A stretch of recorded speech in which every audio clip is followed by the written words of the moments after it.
Mayor, we're getting ready to start.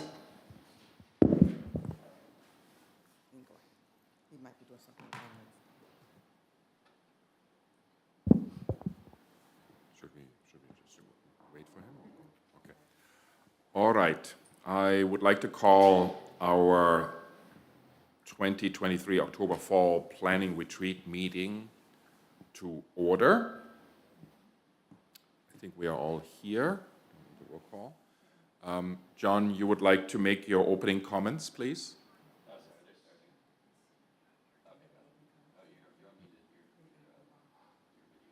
Okay, so we might come back to that.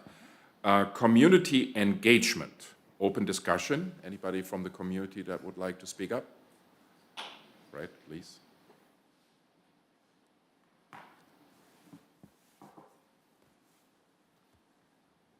Morning, Brad McElvain, 146 Blue Heron Pond Road. I'd like to comment as you look forward on an issue that's come up in the last several weeks, unfortunately repeatedly. And that, I believe, is the primary function of government is to operate legally. It's something that we all look to you to do to make sure, and it should be a given. There's been several instances where there's been questions about that, let's put it that way. I mean, there was the Mayor Pro Tem ordinance, proposed Mayor Pro Tem ordinance, which we found out conflicted with state statute. We had the reporting obligations under the town attorney contract, which appeared to violate statutes as well. My understanding is that there was supposed to be a second reading of the zoning ordinances, and that's been postponed because potentially issues with notice. It's troubling. It's troubling that these three, these are just three recent examples, but we look to you to make sure that the town operates legally. And I hope as you move forward that the council makes it clear that that is a priority, that it is important that the town operate within its legal constraints, and that things aren't proposed that, frankly, are just contrary to what the law provides.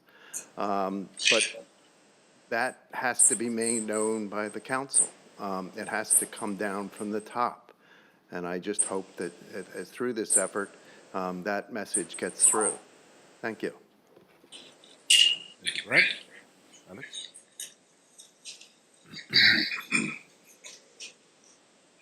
Alex Fernandez, 418 Snow Egret. Good morning also.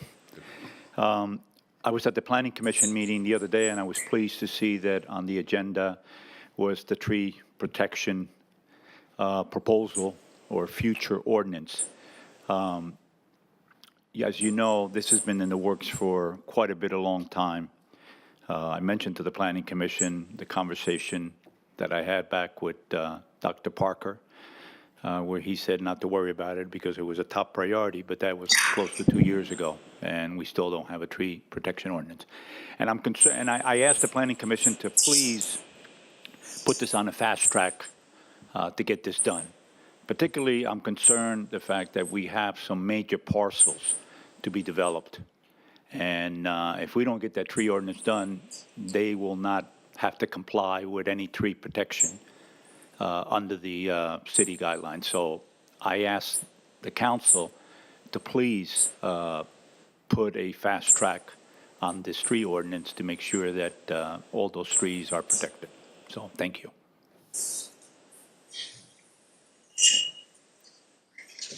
Any other members of the community that would like to speak? Okay, that is not the case. So we can move on to new discussion items, short-term rental ordinance. Ross, am I correct that you wanted to kick that off for us a little bit? Well,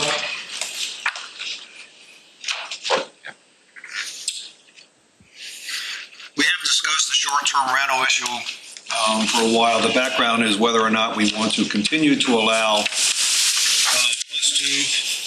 capacity in the homes and the issue with respect to cars parking in the driveways. I was thinking about this a little bit recently about what I want to discuss about the number of inhabitants each dwelling, and wanted to throw out there, instead of doing a +2, we do perhaps a bed count, where we would be able to identify how many people could stay in the place based on bed count instead of bedroom +2. Kind of on the fence of the best way to deal with this. I just wanted to throw that out to the guys and discuss. Can I just give, before you start, Mr. Belt, this is an example. So the bed count, so right now, choose an example of a four-bedroom house. Based on our current ordinance, you're allowed to have 10 guests. So if we have a four-bedroom house, so right now, based on our current ordinance, they would only be allowed to have 10 guests.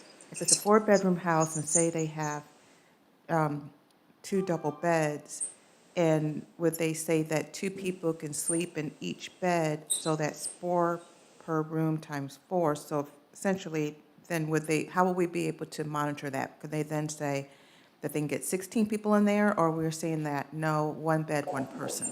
Well, the way, using your example, if you have a four-bedroom house, presumably, in one case, you would have a double bed queen or whatever per bedroom, so that would be 4 times 2, or 8 people. What I'm trying to allow for is some people have contacted me where they have bunk rooms, and the bunk rooms would be for teenagers, young kids, or whatever. And I understand that, so many people would have 4 bunks in a particular room, and so the +2 would not be, in their minds, equitable. And I understand that.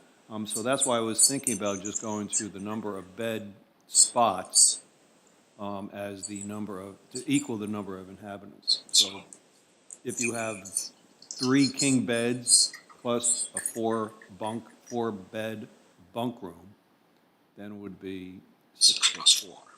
The 3 queen beds, because some would say Right. if it's king beds, 2 people, I'm Right. going based on 2 Right. people, so, yeah, so it'd be Right. 2, 4, 6, and then, But the whole point is to prevent, a spring break kind of situation where people come down with mattresses and everything else. And that's why I was thinking it would just be bed count rather than the +2. Then we get into trouble, is a queen for 1 or for 2? You would allow for 2.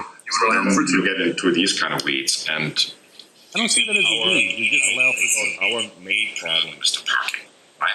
If that's a different issue. it's a renter in a house in an orderly way, and has a lot of people, that's not my business. This shouldn't probably even be our business. That's the business of the homeowner and the rental company. What we are really concerned about is the number of cars, right? So I thought that we also had discussed the last time that we would say it is 2 per bedroom, so that would be. Question is it +2 or not? And the other question would be, would we not count as guests or dads for those guests or people below 60? Assuming that they would not come with their own vehicle. Well, Driving. I think we're on the same page with respect to the counts. I don't think that's a big deal, but besides what I just outlined with respect to the bed count. The cars are going to, so there's really going to be 2 limiting factors. One is going to be the bed count, however we agree to deal with that. The second is the parking. And there's going to be those 2 limiting factors of how many people and/or cars can come onto the property. And if you only have an allowed 2 cars or 3 cars per property, then so be it. That may be the limiting criteria for how many people can sleep in a place. But I see there are 2 different things that we have to address, the bed count and the cars. Plus, I would agree with, they are somewhat related but separate issues. I think one concern I would have about what you've suggested is how you actually monitor and enforce that, because the bedroom count is based upon what is filed with the county. So you actually have a record of the number of bedrooms in that particular unit. You would have no way, the town would have no way of knowing how many beds there are. I understand. So in order to give a license, you inspect it each year. we wouldn't know how many beds there are. We do inspections with rental properties. Now, some of them are random, or if it's a new license, we do the inspection. But we do inspections, and so the reason being is that we want to make sure that people are not turning rooms into, And so, Is that, since licenses are renewed every year, is there inspection of every rental property every year? not necessarily, no. you wouldn't know That's what I'm whether saying, in it's no- fact somebody added a bunch of bunks during one room, replaced two Only way we know beds is if with someone- a bunch of bunks. Things like that. And then you start pull out sofas or sofas themselves. I mean, you have an easily objective measure based upon the number of bedroom counts filed. The way I would start it off, so you have any particular year, an individual unit is going to, on record as of right now in 2023, they're going to have a number of capacity identified on the license, whatever that number happens to be. And if they want to increase the capacity to put in more bed bunks, well, then they would have to come to us and get that approval, and somebody would go inspect. I don't think you have to inspect every single year. You're going to have a base at some point you're going to build off of, but once that base is identified and settled, you only need to do alterations to it. A lot of additional administrative work.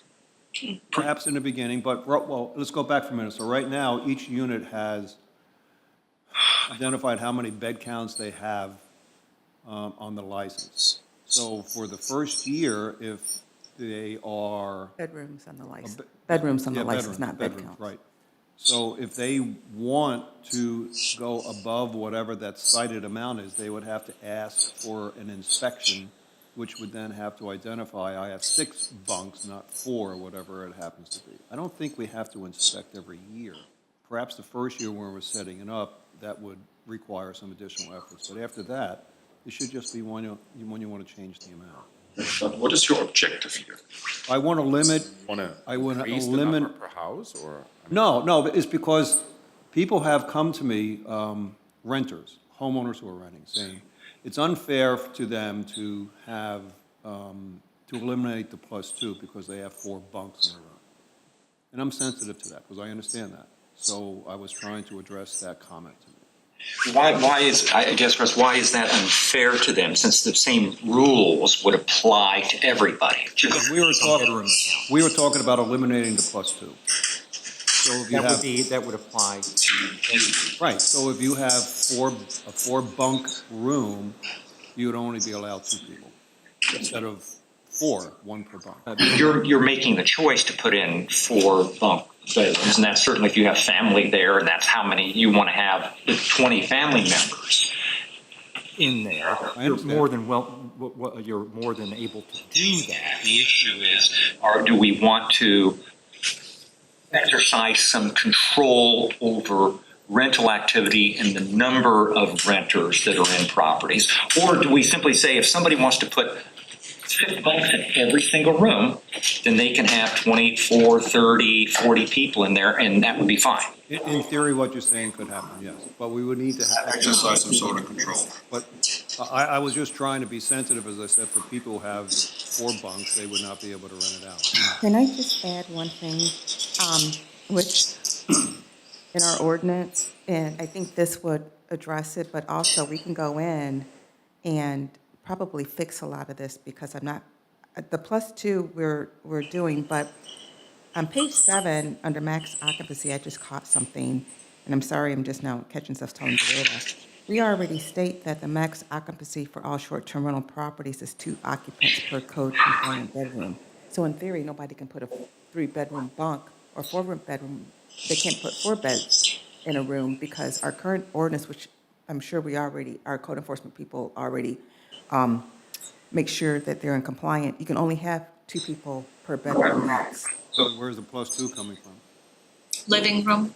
We allow the 2 additional occupants allowed per dwelling unit, it says. Well, I'm against allowing 2 people in a living room. Well, it doesn't really say living room, it just says I 2. understand that's where It can be an office without a bathroom and with a pull-out couch. It's, as long as it's identified, I guess, it's a bed. Air mattresses, as our No, rules it's permanently. 2 additional occupancies are allowed per dwelling unit. So we allow 10 occupancies. If you have a 4-bedroom, we allow 10 occupancies. But let's go back for a second to what really the problems are. So I thought it potentially eliminating the +2, which I also feel is questionable as an approach. because a lot of people have built their whole business model for the house to be rented, on the fact that they have +2 wherever these people sleep. But my understanding was that the majority of the complaints and related concerns comes from the parking. Correct. It comes from the parking on the property, wherever they can find space, of the Driveway. etc. The day parking is the next topic, related to the fact that obviously there are rental companies, I don't know, that makes it easier to copy and paste, access codes to the island, and that increases further the number of vehicles. I mean, that's the key problem. Sure, but I was trying to address what I thought was the simple one first. We could just stick with what we have right now in the ordinance, but there was discussion of eliminating the +2. Yes, but And so I thought that was as a easy. measure to Better manage the number of vehicles. But if we are either more restricted with vehicles or better in code enforcement, and Kika helps us to be better with, the pass issuing, that should help us with all these parking problems, correct? All right, well, in order to move things along, I would suggest that we come to some agreement, perhaps on just the +2, and then we can move on to the more challenging issues with respect to parking. Perhaps before we do that, I would like to step back and take a look at the bigger picture. Michael, you asked the question, what's the objective we're trying to achieve? And I think that's a good question. And when we started the discussion about parking and +2, we didn't have all the information about kind of what's happening from a rental perspective on the island more broadly. So the road had sent us a lot of follow-up data after we initiated that conversation. It was extraordinarily eye-opening to me.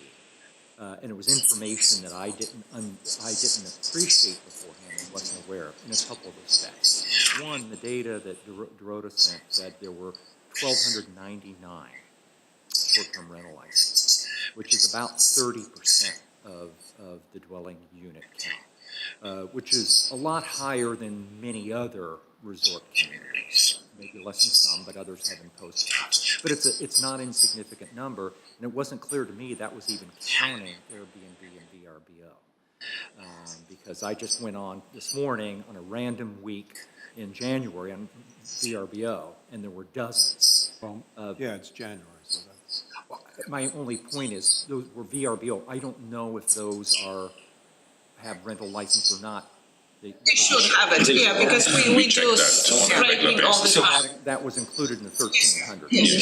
But also, I don't know how we monitor. I don't know if everybody saw. I don't want to point out single out the individual, but there was a recent posting on iKiowa that said, we're not in the rental program, but if anybody would like to rent over a certain period of time, please let us know. We're happy to do so. Clearly, they don't have a license, and I don't know how much of that activity is occurring. So we now have 30%, approximately 30% of dwelling units rented. It's actually 36. Pardon? I think it's 36%. Okay. And then we have potentially many more dwelling units coming online. A few hundred between Upper and Lower Beach Walk and what happens across from Cougar. All of those properties are at least in part intended to be investment properties, or likely to be investment properties or rented out.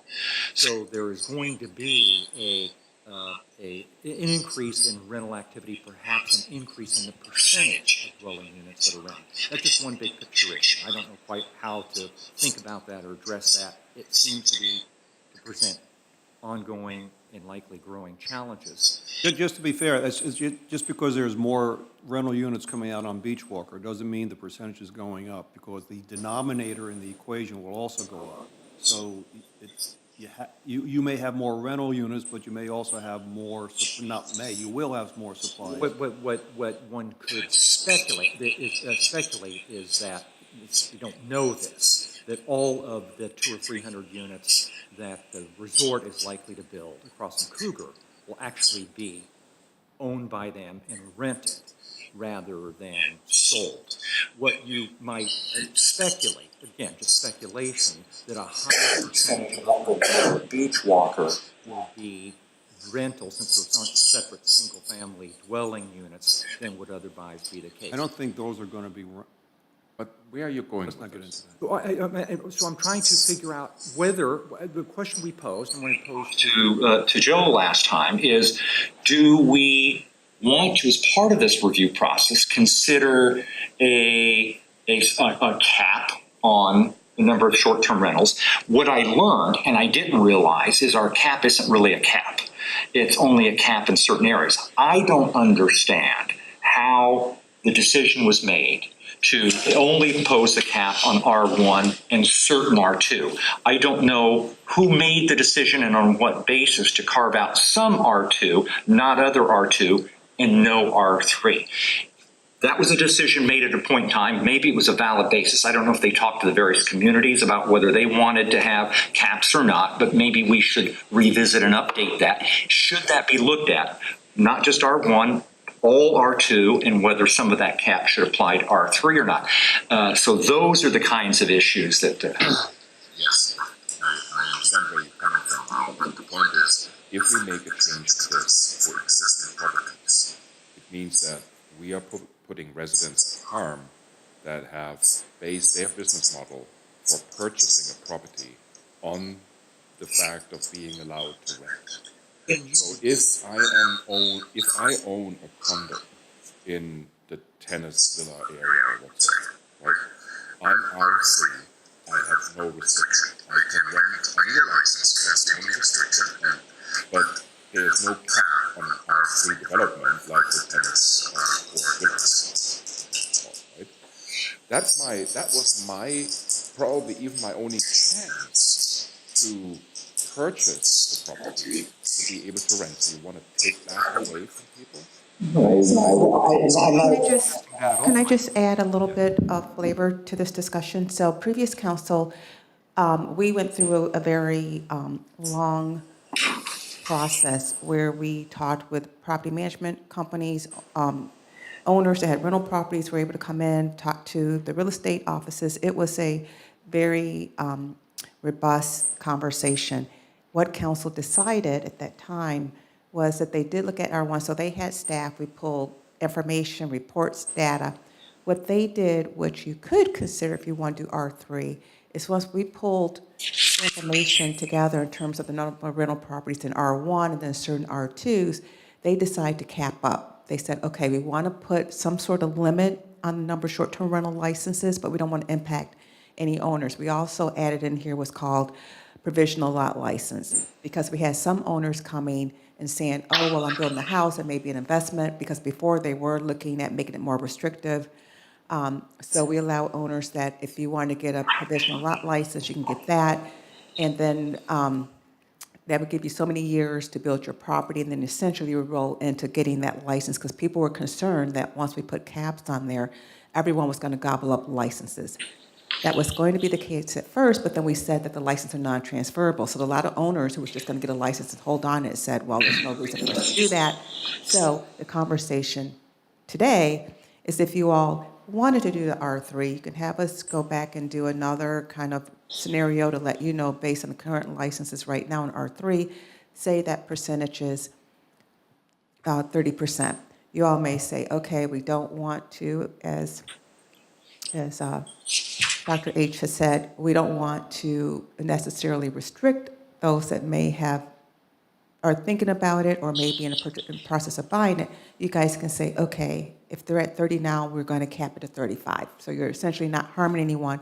Some communities have capped down. They've kept down. You all can cap, right. But you can cap up if you have that concern. That's what previous council did. And as you can see, we have not reached that cap in the R1 and certain sections of R2. We still have licenses available. well, And that's the thing. There is no cap on R3 at all, and it's not clear on what basis some of the R2s have a cap and others do not. R2s, because of they were looking, well, one we looked at, there weren't very many short-term rentals in those areas. Some of those areas were really more residential.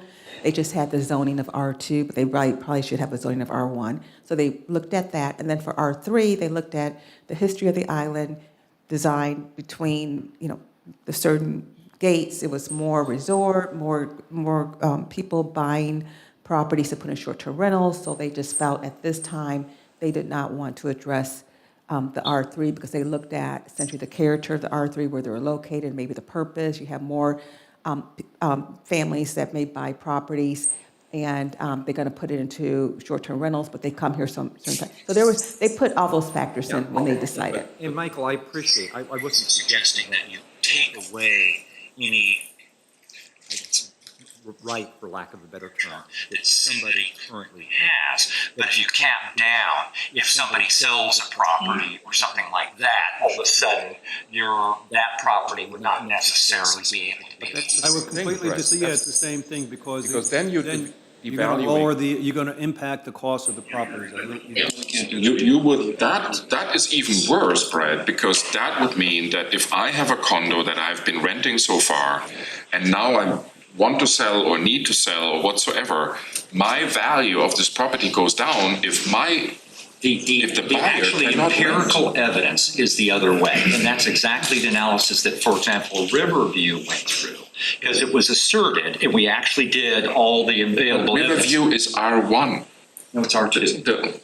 Fine, then it's R2. But the point is, where we have the most renters is in R3. I understand. 60% of properties, dwelling units in the R3 category are rentals.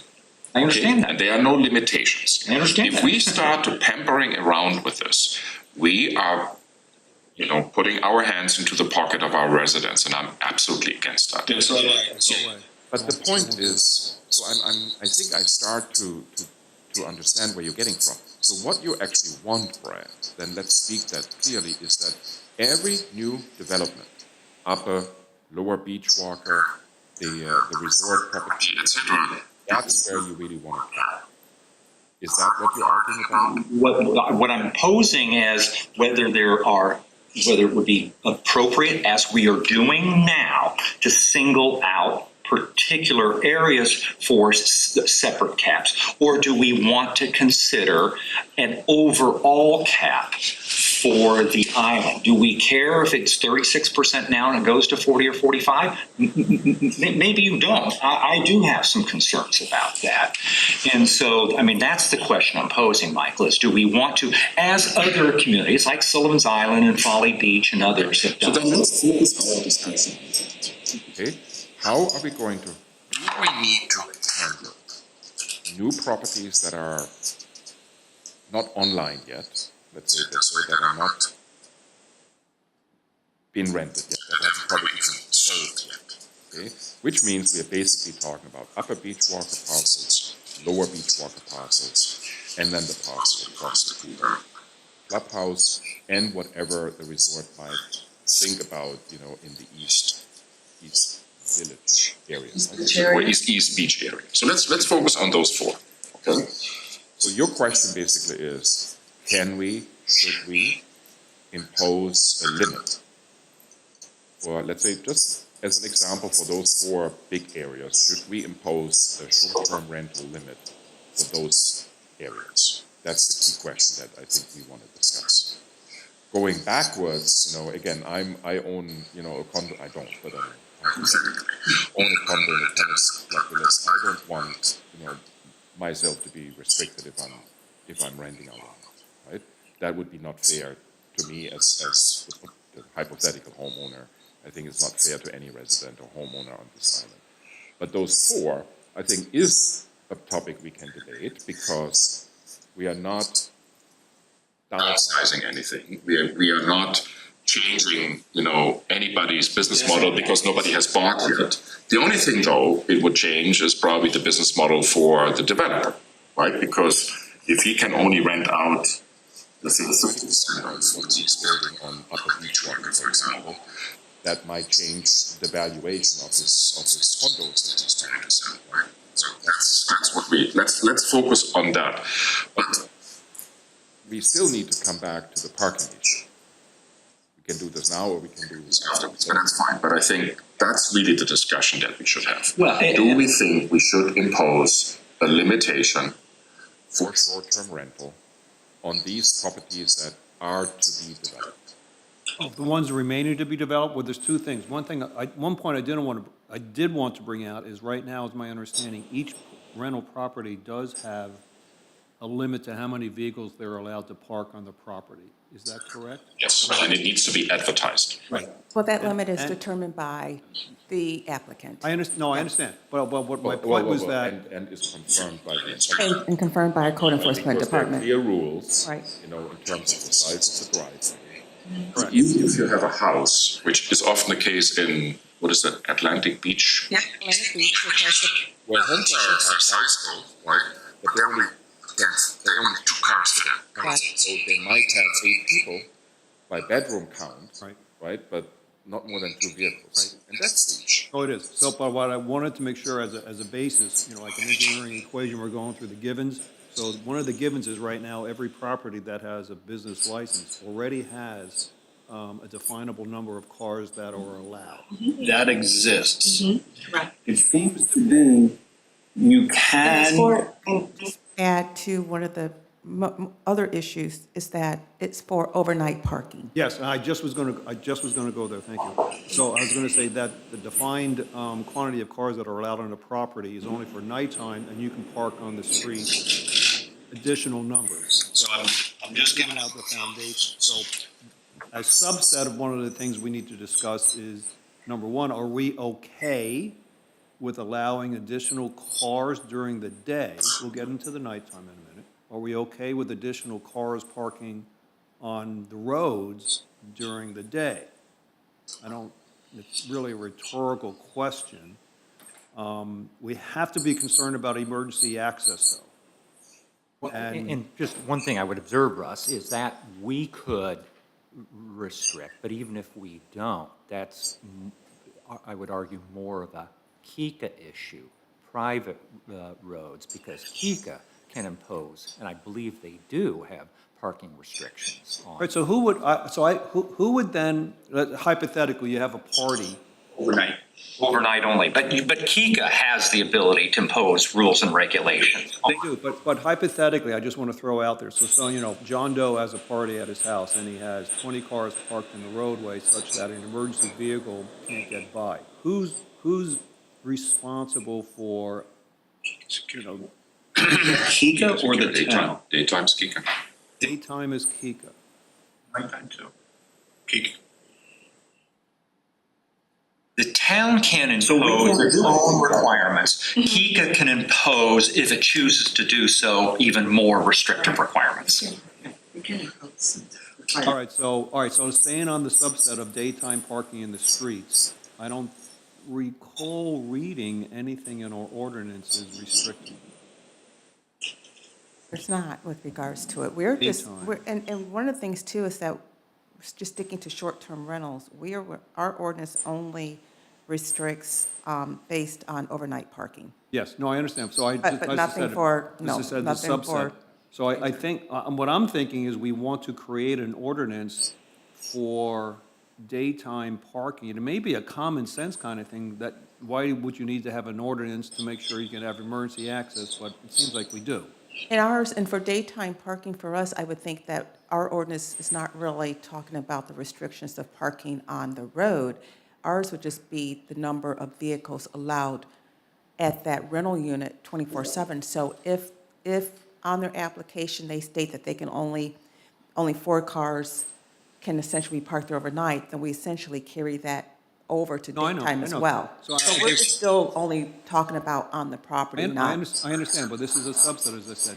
I'm just throwing out there, do we want to have an ordinance that is going to define restrictions for daytime parking on the streets and rental areas, such that you have emergency access? I'm not, and that's what I'm saying, I'm not sure that, and we can talk, you know, about if the town have restrictions actually on the road. I'm not sure in terms of how we would enforce that, but we would look more in terms of parking If it's 4 vehicles and we're saying that you can only have 4 vehicles at that home, we're saying that all 4 of those vehicles have to be parked No, I know. on the property. We're not doing anything on the road. I understand, but I just was trying to say, do we want to do that? And Kika then would have to enforce it if there's too much parking. So it's- Enforce our ordinance. No, Or then we'll take parking care on the of it streets, on that's their task. So Kika can, so if we would say we have a house with 4 parking spots, okay? At the moment, we only restrict per ordinance that there can only be 4 cars parked at that property overnight. Correct. But during the day, we don't have that. I know, that's what I'm discussing. But we have the instruction in the ordinance that every advertisement of a rental property need to state the number of cars. So I went back to our beloved Wacasa, for example, for the last couple of days and checked probably 20, 25 units, and they all now have the rental license and the number of vehicles without actually specification, night or day. They're just saying maximum 2 cars, maximum 4 cars. That's whatever that helpful. is. Which is already okay. So it's really about, do we want to be more clear to say nobody else can park at that house Then those 4 vehicles. But Let's be more clear, but then we have to leave it to Kika to enforce if somebody does park on the street. Correct, and I was trying to provide some key. They're not enforcing our ordinance. They're enforcing their own. Stephanie, Michael? They're enforcing their own covenants. Yes, Mayor. Sorry about that. We seem to be going around. If they're licensed for 4 cars, and they put 5 in the driveway at night, they get a ticket, they get fined. We know that, we've seen that. If they're licensed for 4 cars, and their driveway is of sufficient size that they can get 5 or 6 cars in there during the day, and there's no safety issue, are we really going to try to go around and count cars and driveways to see that it's consistent?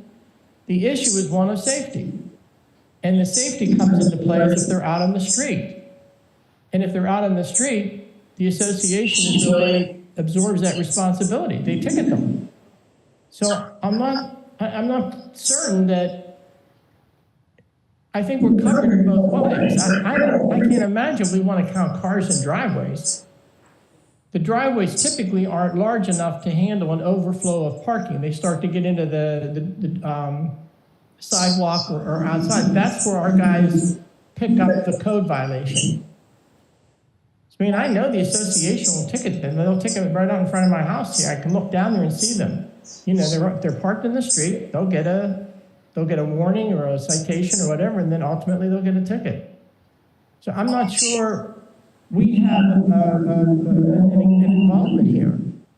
Other than saying that overnight they can't have more cars than what they're licensed. What, am I missing something in this discussion? I'm getting bits and pieces, but isn't that what we wanted to do, is to ensure that they follow the rules? yes, Yeah, precisely.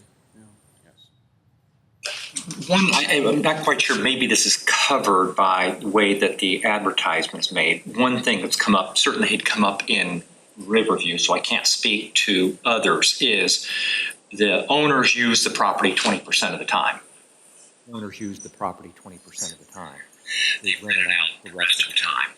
They actually keep 1 or 2 vehicles in their garage. So there is not garage space available for renters. And in one of the houses, there's only enough slack for 1 car actually in the driveway. So it becomes an issue when all of a sudden the renters think, the 2 families coming in, they think the thing says they can bring 2 vehicles. There's no place for them to park. But that's the problem of the renter.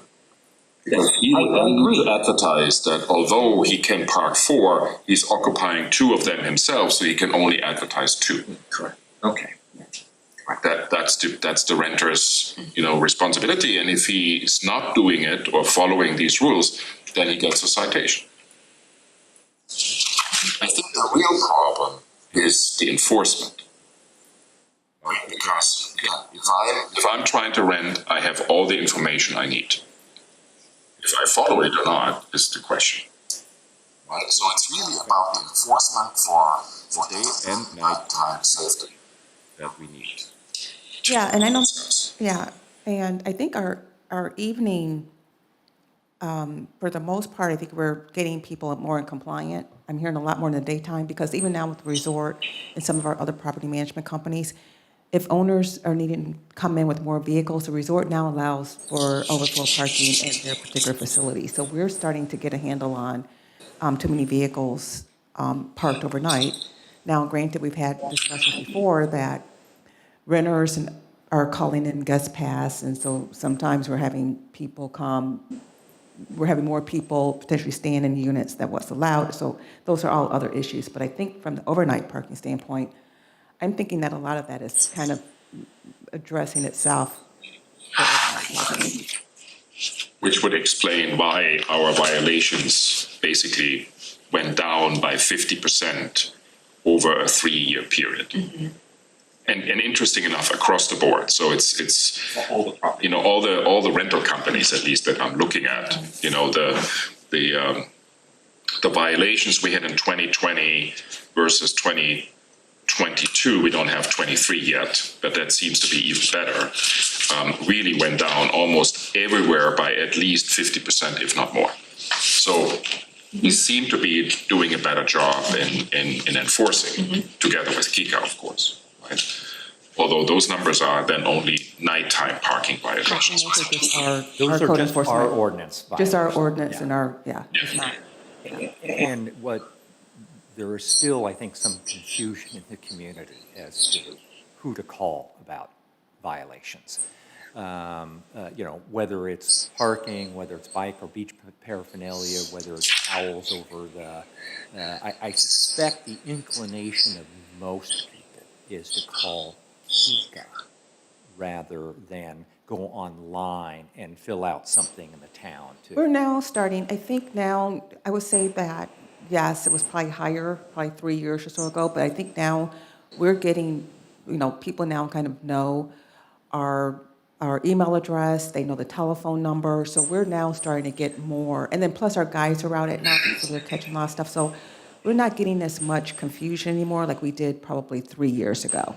And I think the fact that Aaron started to put all these numbers always at the very beginning of the e-newsletter, every week, every single week, I think has helped greatly. So Let's go back to the agenda. We specifically said one of the things to discuss is restricting the number of daytime vehicles allowed. So we've talked about it for some time.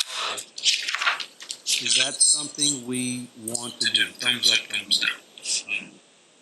I think that's an appropriate measure. What do you mean? Various reasons, right?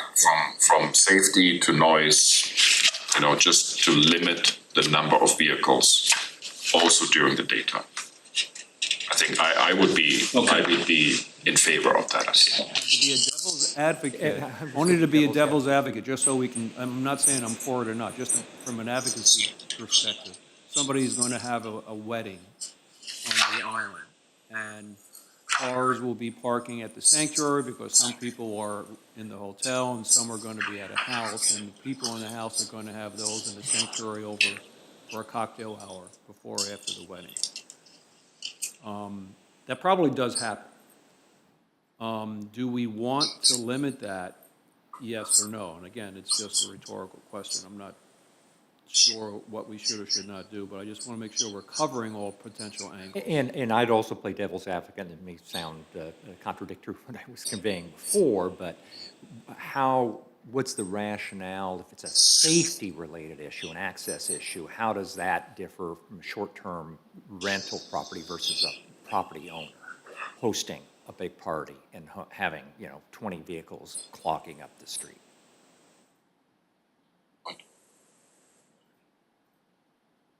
If I may, what Kika Security. If you would need to speak in the mic, Alex, please.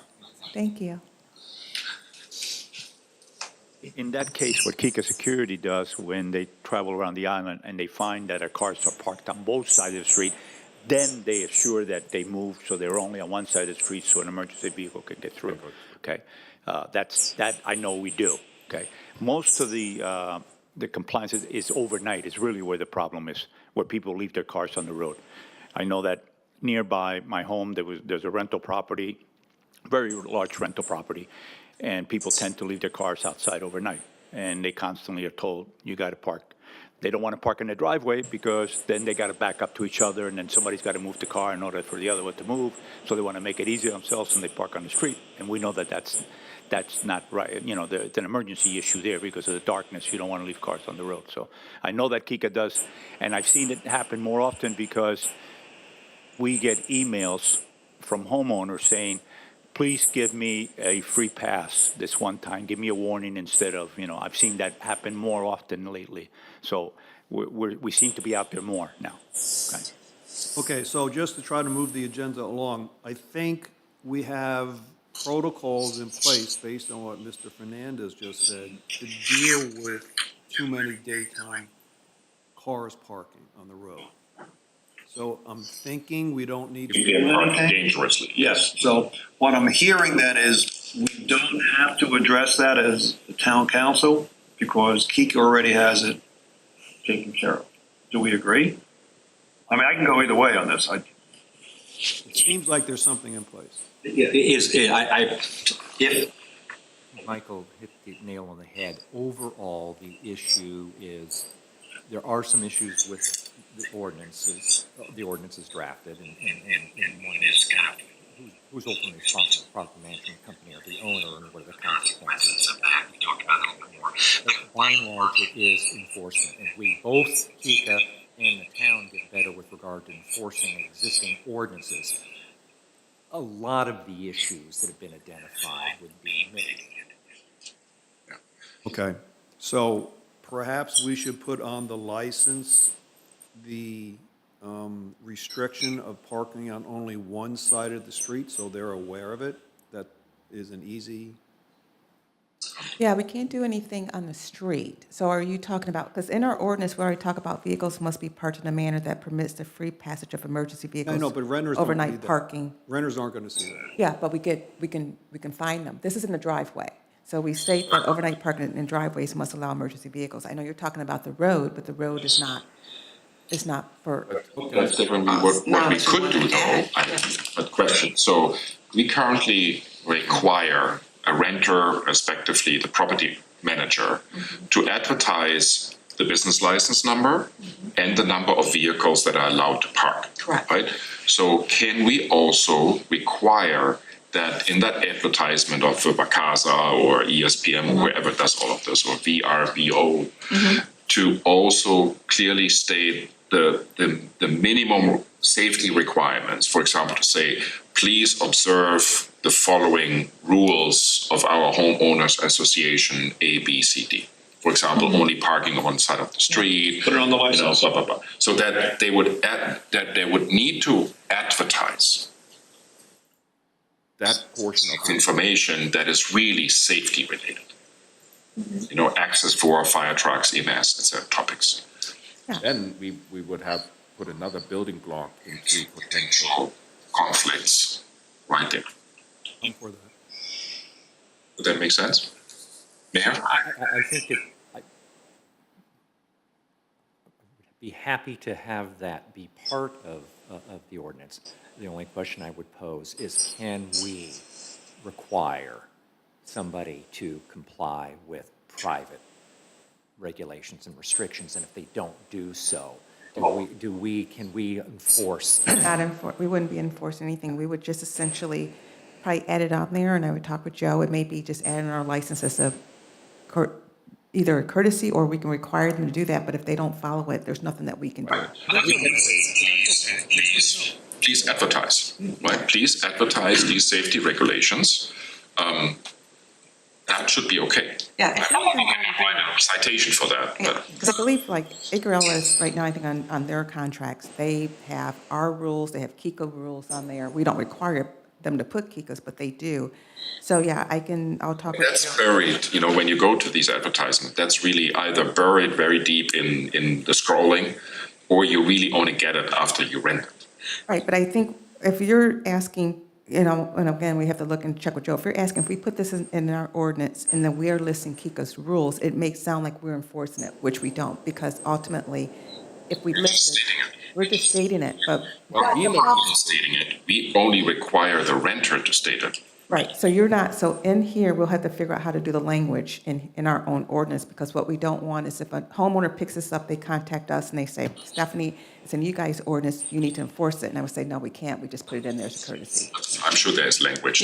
As I said, we'll see. And we can- Stephanie, you did mention, and it's fairly easy to track whether, you know, your compliance is coming from ESPN, Acres LS, and others.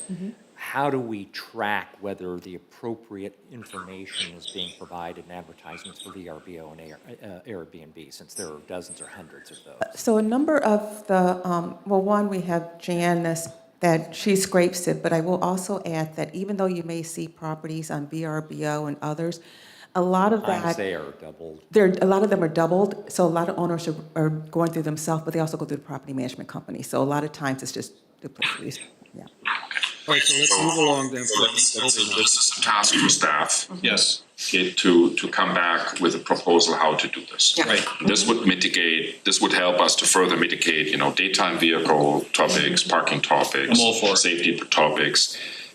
We are not touching the +2. Well, I'm not, well, I like my idea of county beds, but I heard pushback, so that would sound like. We're keeping the +2 the way it is.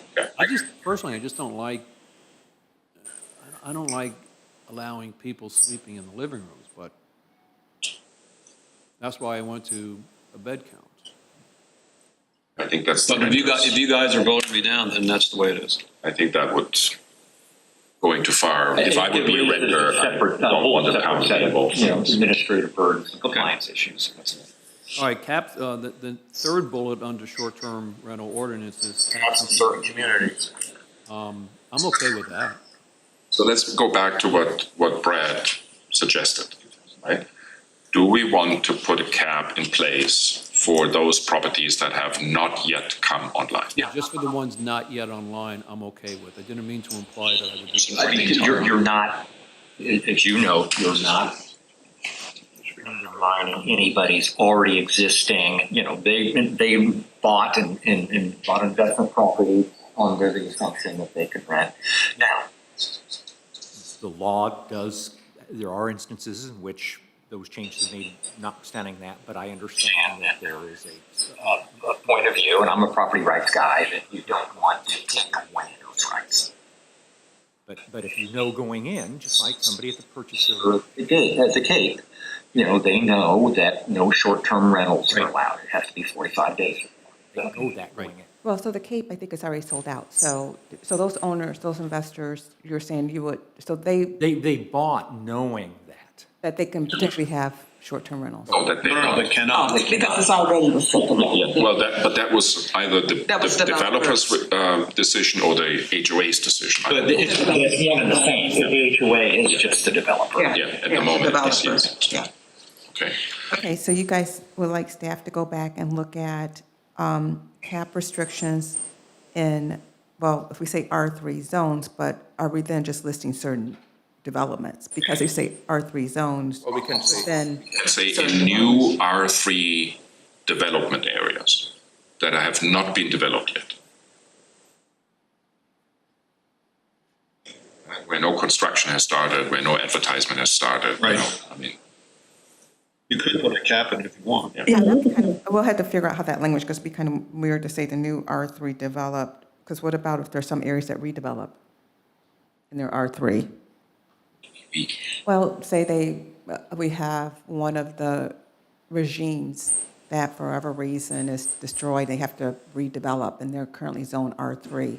So if they then redevelop, so then are you saying that they can't, anyone that had short-term rentals there are no longer allowed because they will have to develop, they're doing a new development? They're redeveloping. sorry, you totally lost me. So Well, what she's saying is what happens, like, for example, if there's a desire on the part of the property owner. Sand Alley is one of those potential areas where, you know, there's the potential for developer to come in, acquire all those properties, take them down and build new multifamily. Oh, Yeah. got it. Then, So the way that this is, you're really, R3. probably, yes, it's zone In R3. case it would be zoned R3. Yes, yes. It's currently zone R3. So, right, having this language, I mean, if you're really just trying to address two locations on the island, it's, what are the other two? The others is across from Cougar Clubhouse and East Beach. Okay, so the clubhouse across from there may be a hotel, so that wouldn't. That's Roger has told us, no, that's not going to be. Oh, okay. So then, town council. okay, and so that could be under the development agreement potentially. So I'm not sure, that may be a completely different conversation, because that could fall under development agreement, which would give them those rights, so it may not be able to restrict that. And then also East Doesn't mean Beach. you couldn't still make the ordinance change, whether or not that ordinance change would apply. Right, that's what I'm that. saying, because then East Beach would be under the development agreement potentially as well. So you're really only possibly talking about two properties, lower and upper. Possibly. I mean, I don't think that's Or- by any means. Or it is for whenever the next development agreement with the resort comes up for debate. So how would you then, how would you guys like to, maybe you can come up with language, but my just concern is if you say any new development for R3, that could potentially impact other than just those four properties. Yes. And that's, Redevelopment. I mean, I think we use the term redevelopment with respect to the current ordinance, don't we, for R2? Because only some R2, it's R2 asterisk, I thought. But we identified those particular areas. We didn't just say R2. We actually identified the districts that would, and so that's what I'm saying. If we do R3 here, we probably should identify the areas that would be under the cap in R3. Like in R2, we included Indigo Park, Ocean Oaks, Ocean Park, Silver Moss. And so you could say R3 asterisk and identify them. You could also say, or any other property which is subsequently redeveloped or something. I would not limit it, because if the case arises that somebody buys up a certain area and totally rebuilds it, the same rules should apply out of fairness. That's what I'm asking. So that's why it's not free. Why would that be a problem? Every new development on our New development or redevelopment. zoning is getting a cap development or redevelopment. That could Is new development or redevelopment? correct. And what would that cap be? What percentage do you want us to come up, like we did before with previous council, we're able to show you if it's 60%? Are you wanting to say no short-term rentals, or are you putting a cap? Because we're talking about caps, so what is that? The way we've done it before is a cap, not no restriction. So like the cap. So right now for R1 and some R2, we have 20%. Are you wanting to, That would seem to me. I would start there. Yeah. okay. I want to make sure that we understand we are not just doing this. We will start with a proposal and then have to listen to the community, right? So we are not just imposing this here. So we start out, we have a draft, we will publish it, we will debate it among us, but also with the community. And then we'll make final decisions if it's. How would that So- work then for one of the new developments where he has arguably 100 new units coming online? And John Doe is walking in, and how does John Doe know if they've already reached the cap?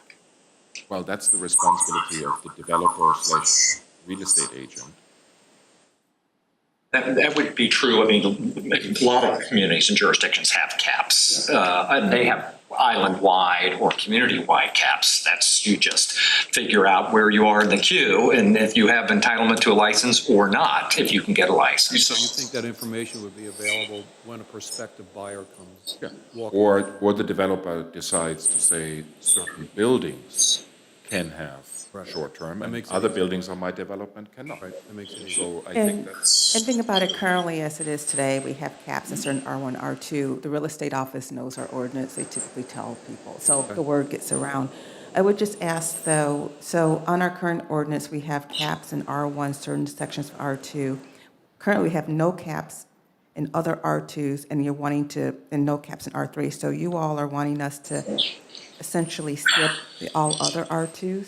and leave no limits on that one? The question I posed earlier is, I don't know how long ago the decision was made. It's made in 2019, I think, when we redid this ordinance. So 2019, and I don't know I don't even know whether, for example, Riverview was considered in that discussion. I think it was, wasn't it? Yeah. What basis did, nobody, as far as I'm aware, that ever, from the town, ever came to Riverview and said, No, we didn't. We had a lot of meetings, though. We had tons of public meetings. People came here. Yeah. but it may be. John? I was just going to add the areas of interest were more so single family, where the initial conversations of which areas would be capped, and so those are two areas that were considered for the cap, modeled our standard sort of single family residential neighborhoods. And so the areas of greater density, which we know majority of those properties are R3, and those alike, the R2 or R2 overlays that did have a significant amount of rentals, was removed from that potential cap list because the sort of rate of how many rentals are in that property, in those neighborhoods. The other R2, we didn't consider because they already had private restrictive covenants based on the settlement. They already had those in those covenants. So, in that context, the reason why my street, which I just learned, is, with a 20% cap is because it's a small street. It has only, it's a very, single family home kind of environment. That's why it was put under the 20% cap. Right. No. I just sent you all. Well, it was the R1. You're in R1. Or R2. Yes, it's R2. So were you in the R1 or R2? I'm not sure what you were saying. You're in R1. It says it's R2. You're in this subdivision down here? Oh, okay. Yeah, then that would have been I the just case. sent you all a copy of the initial map that we used to show the number of licenses at that time in 2019, and that kind of gives you a thumbprint of reasons why we chose those particular areas. Okay. So last bullet point, amend the advertisement requirements to include listing the number of beds. I guess before you went on, Michael, am I hearing that all other R2, you guys want us to not do anything? You kind of. Well, my understanding is that John will provide us with a map so that we have a better understanding. I think we should take a look at Then Yeah. take a look any at it. changes to R2. So that would be Adding- part, so when we come back to you all, we will include R2, the remaining Or R2. certain parts of R2. Yeah, we'll have some data for you like we did Because it before. might be that something that is currently not under the limit should Right. be because the development became so clearly single-family home. Right, okay, got it. So last bullet point, amend the advertisement requirements to include listing the number of beds. I definitely want that. Was that Jan's recommendation? I don't remember, or was that yours, Ross? I think one of the things, I think for us to put the number of beds is that what we have sometimes is that owners, was, in their advertisement, they would show day beds, and they would tell us that, no, nobody can sleep there, and we're like, yeah, but you haven't made up like a bed. And they're saying, no, but we won't let anyone sleep there, so we feel like if you actually list, because I said to this particular owner, if I'm on your website and I see these areas, I said, I'm gonna count that as a bed, even though you're telling us it's supposed to be a day bed, a media room, people are not supposed to sleep on it. So we would feel like if people actually list the number of beds, maybe it's a renter would see that, they may say, oh, there are only 8 beds there, even though they may try to count 10. I mean, it's just another way of us trying to restrict the owners from trying to slip in stuff. And sometimes they have pictures You where gotta they, you gotta turn in your mic. sorry, and sometimes they have pictures on the advertisement that show more beds than allowed renters. So that's why we would, put a stop to it once we list number of beds on the advertisement. I think we have to do that, to be honest. But it is mostly, when I went through all the advertisements, they say how many beds they have. I believe it's 8. So.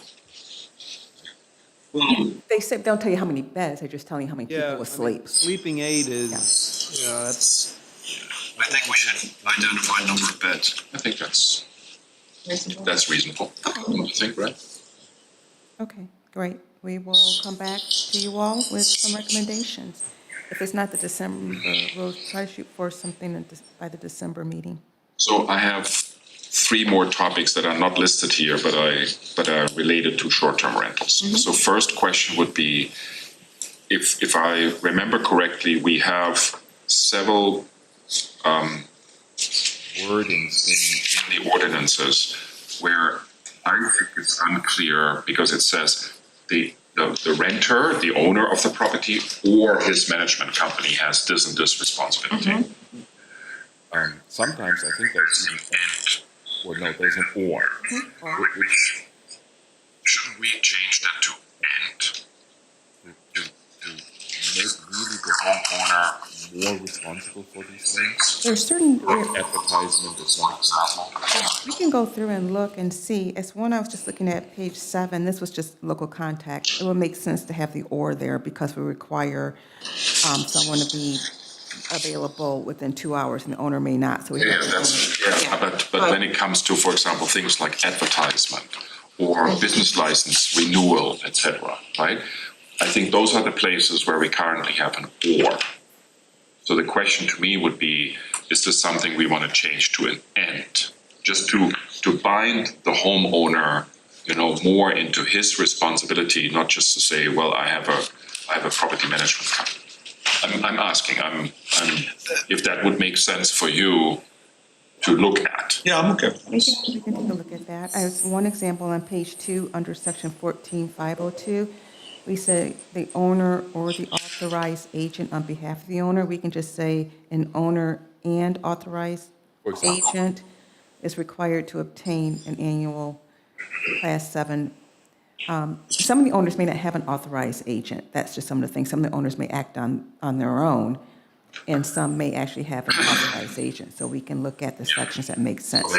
We can, because remember, some of the appeals we heard the last time, Left us a little bit hanging there because of that or, right? If we would say and, it binds the owner really more to pay attention. And if he doesn't, then he is in default. Well, part of Michael, I agree that there is some inconsistency. In some cases it says or, then in some cases it says and there's one where it says and/or. Exactly. So there at least should be some should clean this up a little. consistency. And I'm not saying that or is always wrong. Yes. Right?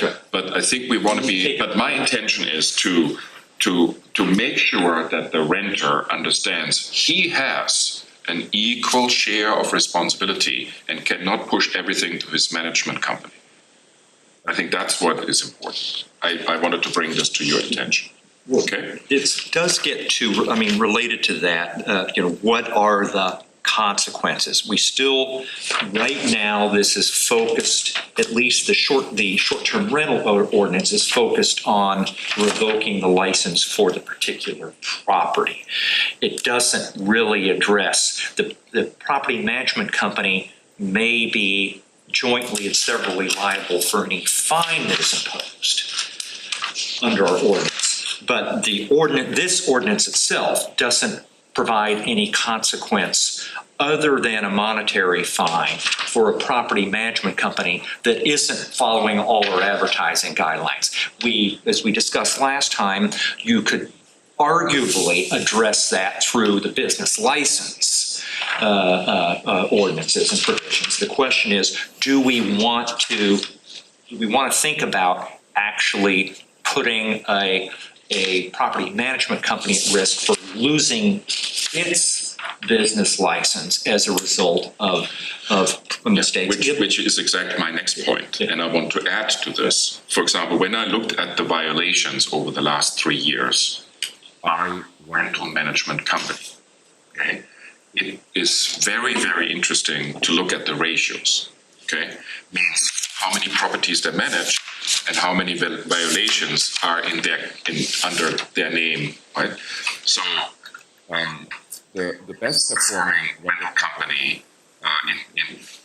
if you want to say it this way, in terms of how many violations per year per number of rental units that they manage, is actually the resort. So the lowest number of violations especially in 2022 was actually with the resort. That's encouraging. Which is good thing. But we have two companies. That clearly stick out on the other end of the spectrum. You know what? Very, very clear. Okay. That's, to me, another question. You know, what mechanism do we have? Because it's really, when you do the math, it's very obvious. Because they are far out there. Right. So what handle do we have to bring them in compliance? Because I think there's a systemic problem with these two companies. Because they don't seem to help their renters, you know, and their customers basically to understand the rules, because that's why they get violations, right? So there seems to be a systemic issue with these two companies. What was the, I don't remember, I did see the report, but was that as of end of September 23 or 22? That was until the end of August of 23 and all of 22. All of 21 22. and 20. Has there been a Baroda decrease? All right, has there been a decrease in those number of violations for those two? Yes, but I looked at 2022 only. I didn't do the calculations for the other two, Right. which I probably should have. But when I look at the 2022 numbers, and again, violations in reference to number of rental units, there's a clear range in performance. The resort seems to be very responsible, and these two other companies seem to do something wrong or insufficient. Let's say it's this way. Not wrong is the wrong word, but insufficient. So the question is similar to what Brad mentioned. What is our toolbox to bring these companies to perform like obviously their competitors? I would limit it to a fine because I don't want to hurt the homeowner by suspending their license. No, I'm talking about this management companies. I'm not talking about the Are the management homeowners. companies licensed as well? You guys can talk Yeah. about that, but just keep in mind in terms of obviously the financial impact, because if they manage 300 properties and we just have one property that's always seemed to be a problem, we essentially are pulling their license for all of the properties, not just that one property. No, I know, that's why I said I didn't really want to pull their license. So there may be something that you can do, maybe from a financial standpoint, for that particular property management company. So I think it should only be in extraordinarily rare circumstances, but I don't think that it should necessarily be off the table that a property management company would lose its license. And I would distinguish between the kind of the run-of-the-mill violations where, you know, the properties that they're responsible are the renters abiding by the rules and regulations more consistently than others do. And it seems like the resort's doing a better job in that regard than perhaps some others. The issue which came up with Vacasa, and I would say I would have this applying just not to Vacasa, and whether it's dealt with in the ordinance or in the business license, is if there is a kind of a knowing and intentional violation where, remember with Vacasa, they continue to advertise without a valid business license. If the resort's doing that, or ESPN's doing that, or Acres and Ellis, that's something different in character than is, you know, whether in fact their renters complied with the towels hanging over those kinds of violations.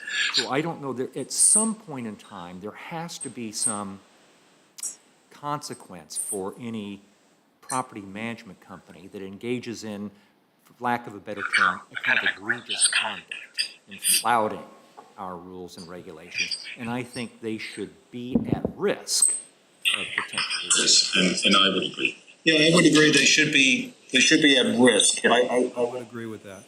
Initially, I would do maybe a 3 strikes and you're out, but I'm open to discussion, but I don't want to hurt the homeowner who has a bad rental management company. Well, but then the action in that case, the action, what we would be doing is whether it's Vacasa or anybody else, I don't want to single out Vacasa, although that behavior was There's reasons very to- problematic, there's reasons to would single lose them their license. It doesn't mean necessarily that we couldn't say, homeowner, you can either have your own license or you can get relicensed with another property management company. Okay. Fair enough. Dorota, would it be too much to ask to look into this? And again, I did not do a deep dive on all the numbers. So what Stephanie was saying, maybe some of the performances are tainted by the fact that it's maybe just one or two properties, but you have all the data.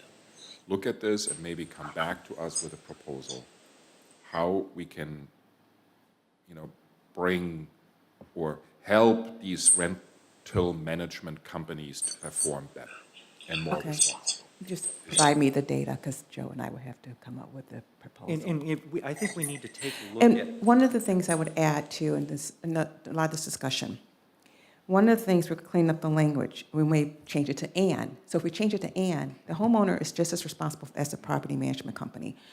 Also, over time, we don't have a lot of revocation hearings for rental licenses. The ones that we do, when we started having it, word got around. So we started getting more people in compliance.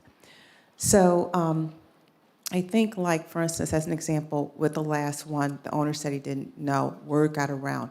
Particular property management company we're talking about lost people. So just through the actions of us revoking a license, the word is getting around, and these property management companies are improving. So, We will continue on this path because the objective is 0 violations, right?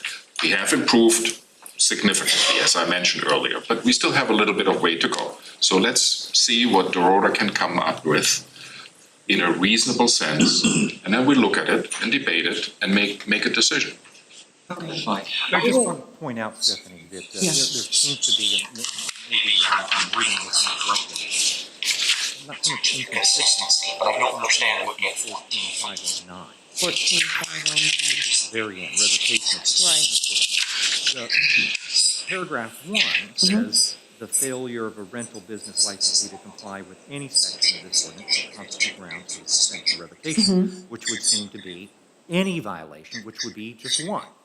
But in the next paragraph, it says any property with 3 violations during maybe will be considered cause. Is the second one supposed to be more automatic? Because clearly the first paragraph says any violation can result in revocation of license. Correct. So is the second paragraph supposed to be saying that you will lose your license? Well, yes, because they will lose their license, but they have the process to appeal, and that's when it comes to you all. So after 3, guilty. Well, but the way it's written, it says will be considered Cause for license. revocation. But we One violation is cause for under paragraph 1. It could, under our municipal business license ordinance, correct. And then for the short-term rental, for this particular ordinance, we put in a 2-month rolling period. So yes, then if they could have 3 guilty, then we revoke their license. Yeah, his argument is differently. So The first one is talking about, the first paragraph could be interpreted as being inconsistent with the second. or the first one allows us to essentially, we don't have to wait for the 3 violations. Well, but then we need, Based on the first paragraph. Then the second paragraph, maybe it says will be considered. Then the problem is, the language in the second paragraph is will be considered cause. Well, the first paragraph is already 1 violation, is consideration. So if there is if the second paragraph is intended to say 3 strikes and you're out, then that needs to be, the will be considered is probably not right. It's fine then to have a process for appealing that. Okay, yep, we will, as we're looking at all this cleanup, Joe and I and Dorota, we'll add those things. Because we'll have to look at, there's some other cleanup stuff that I've seen and circled, so it's gonna be some other stuff that's gonna come That's just more cleanup. Yes. All right, so very last topic under this headline, I know that it's not a bullet point, but I just want to close this. We had an appeal the last time coming from 3528 Shipwatch, Dr. Solomon David, where he has asked us to reconsider our appeals decision, and I think we still owe him a response. I haven't seen The data he said he was going to. I have not seen it either, but I looked into the details of what happened, and he clearly should have received notifications that his business license was Right, engaged. right. So, yes, you can argue that he did not receive the first notice because for some reason that I don't understand, it was not deliverable. But latest, the second letter that came from us as a warning to lose his business license actually reached him so far earlier than this whole thing started to fall apart. Well, I would have given him relief if he had met his promise to provide us the evidence he said he had, that he was contacting Vacasa over and over and over again. Now, it's been at least a month, and he hasn't provided it yet. So I would suggest or propose that the Rhoda or somebody goes back to him and tells him that we are Not reconsidering. Okay, so that's why I put you on hold. For this approval discussion, it needs to be on the town council agenda, because you're taking action. So if you want us to put it on the December agenda for you all to take action, I can do that. If you just want to have a discussion, if you want Drew to go back and. It's actually the other way around. I don't think we need to take action except responding to him. But that would also need to be part of the. Right, if your action you're asking them is if we should not move forward. Yeah. Well, can you just do, I know we really don't have to do this, but can you just follow up and ask and say, where's this data you printed? Rhoda can do all of that and talk with Jan and provide you with And we any may, information. it's certainly fine to take the position that we should give him a formal response. We're not obligated to do so, and if we fail to take any further action, then his remedy is to pursue an appeal. I understand this, right? And I think he made the effort to come here, to speak to us, to explain his concerns. So I think we owe him a response. He might not be required to, but So I think I simply,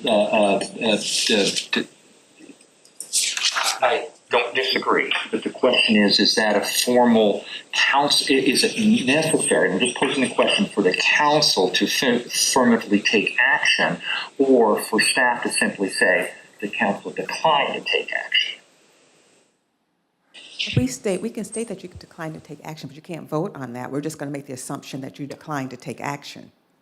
I mean, we would say, discussed it and the council declined to take any further action. Well, there hasn't been any public discussion about it that's been noticed. So he then can say, well, it was never, when did council take that when did they have that discussion? I wasn't notified. I would have come to. We just did.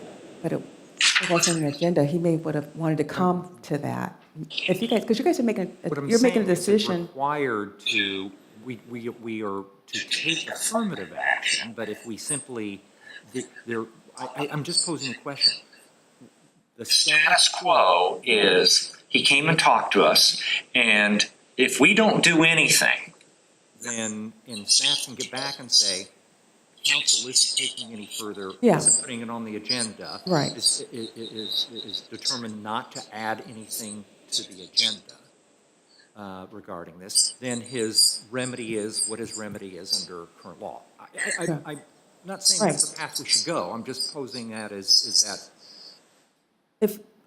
So staff has already sent him a letter to let him know his process. Okay. And we can just leave it at that. He asked you guys formally to reconsider. And so if you guys want to essentially formally respond back to him in a way, then just put it on the agenda and say, we have a discussion and we're not going to reconsider this. And then we can send him a follow-up letter saying the council decided to take no action. And I just want to give him the opportunity, perhaps something happened health-wise, who knows, but I would reconsider it if he provided the evidence. So Dorado will have Jim. Go back to him, because he did promise, when he asked you all to reconsider, he did say that he was going to send. He did. And we haven't, and as far as I know, nothing has come. So We'll check that, yeah.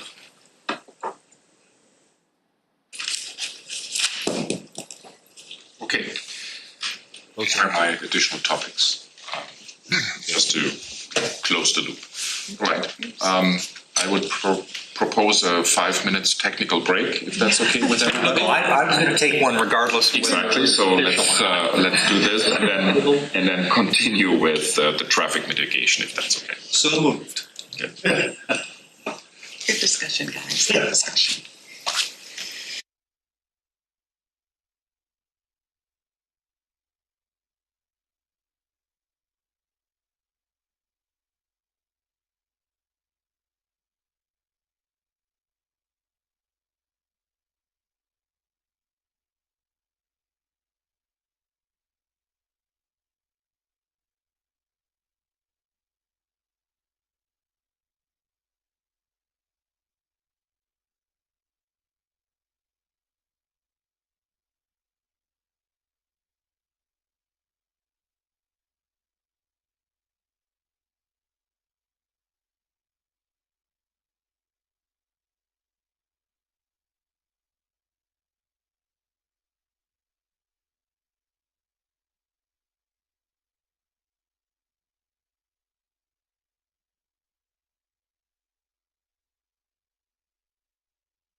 approach the second new discussion item.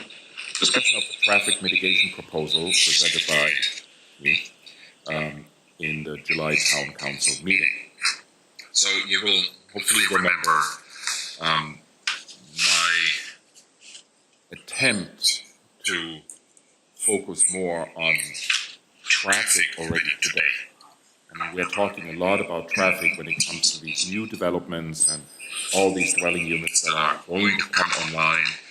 I think clearly we already have a traffic problem today. And I was trying to make the point that a lot of this traffic, from my point of view, is related to construction.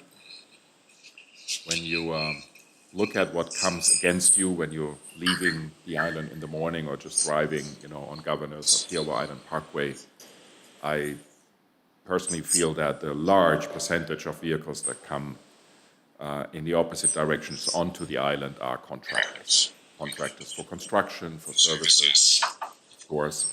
But I think they do contribute greatly, certainly to the economy of this island, but also to the traffic problem.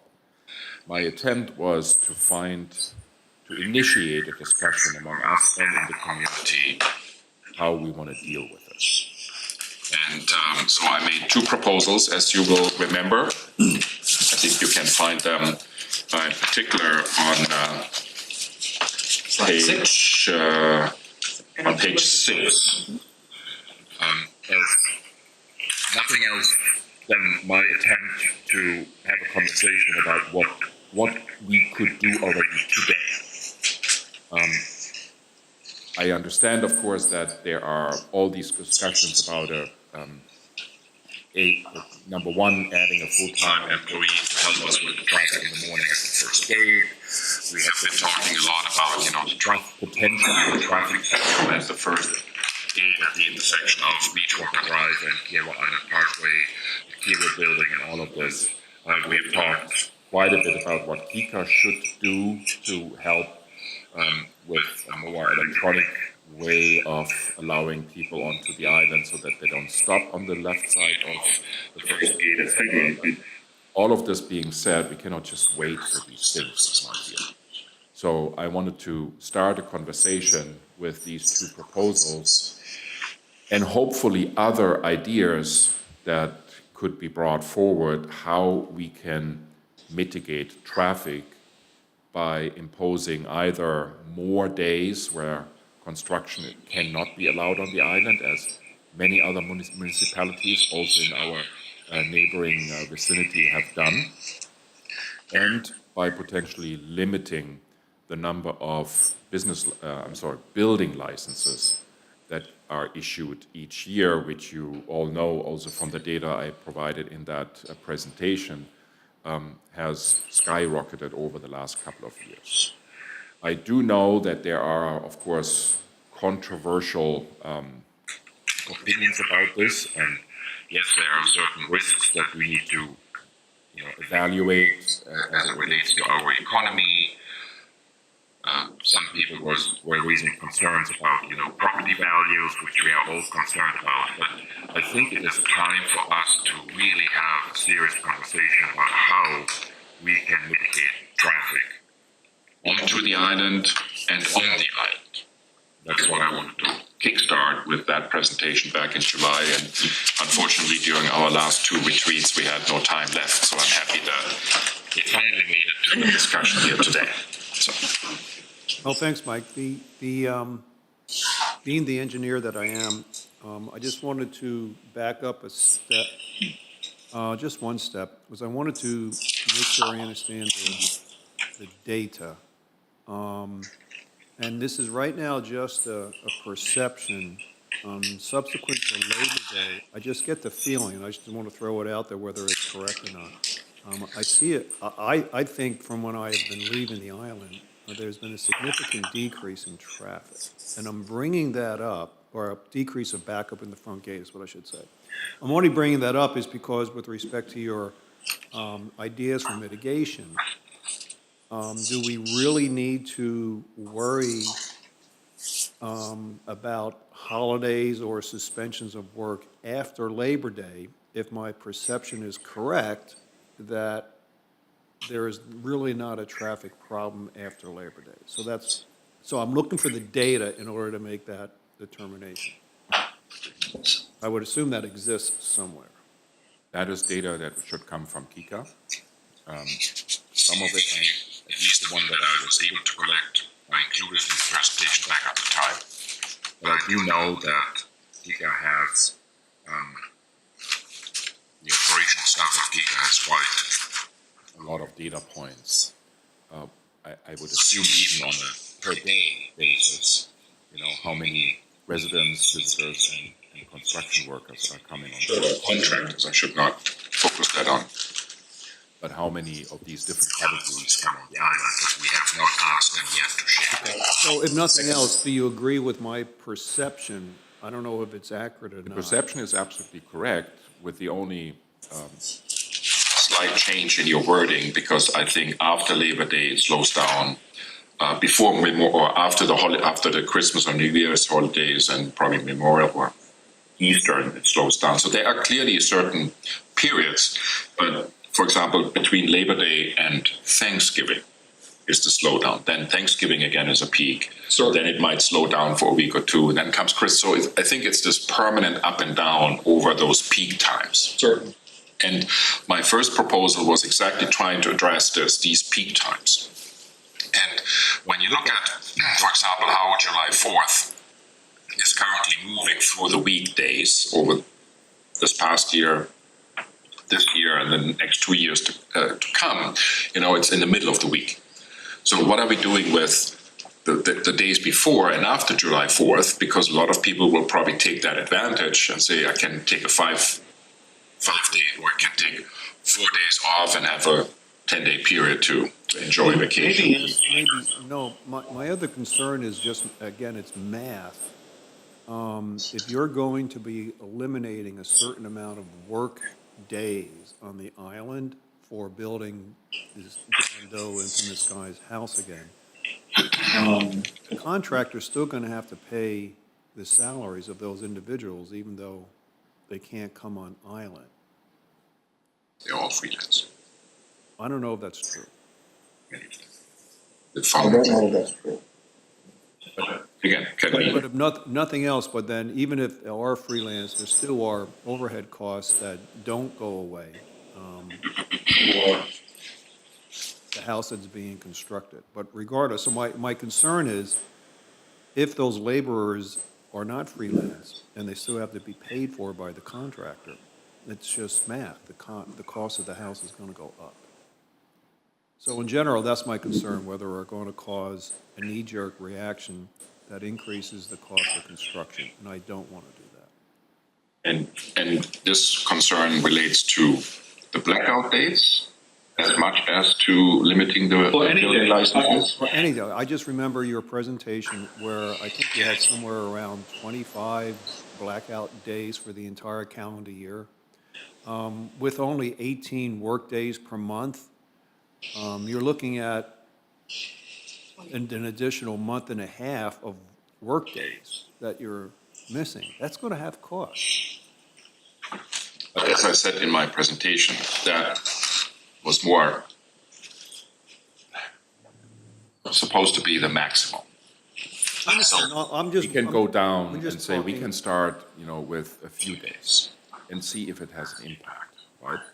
I don't think a few days will, to be honest with you. I don't think a few days will.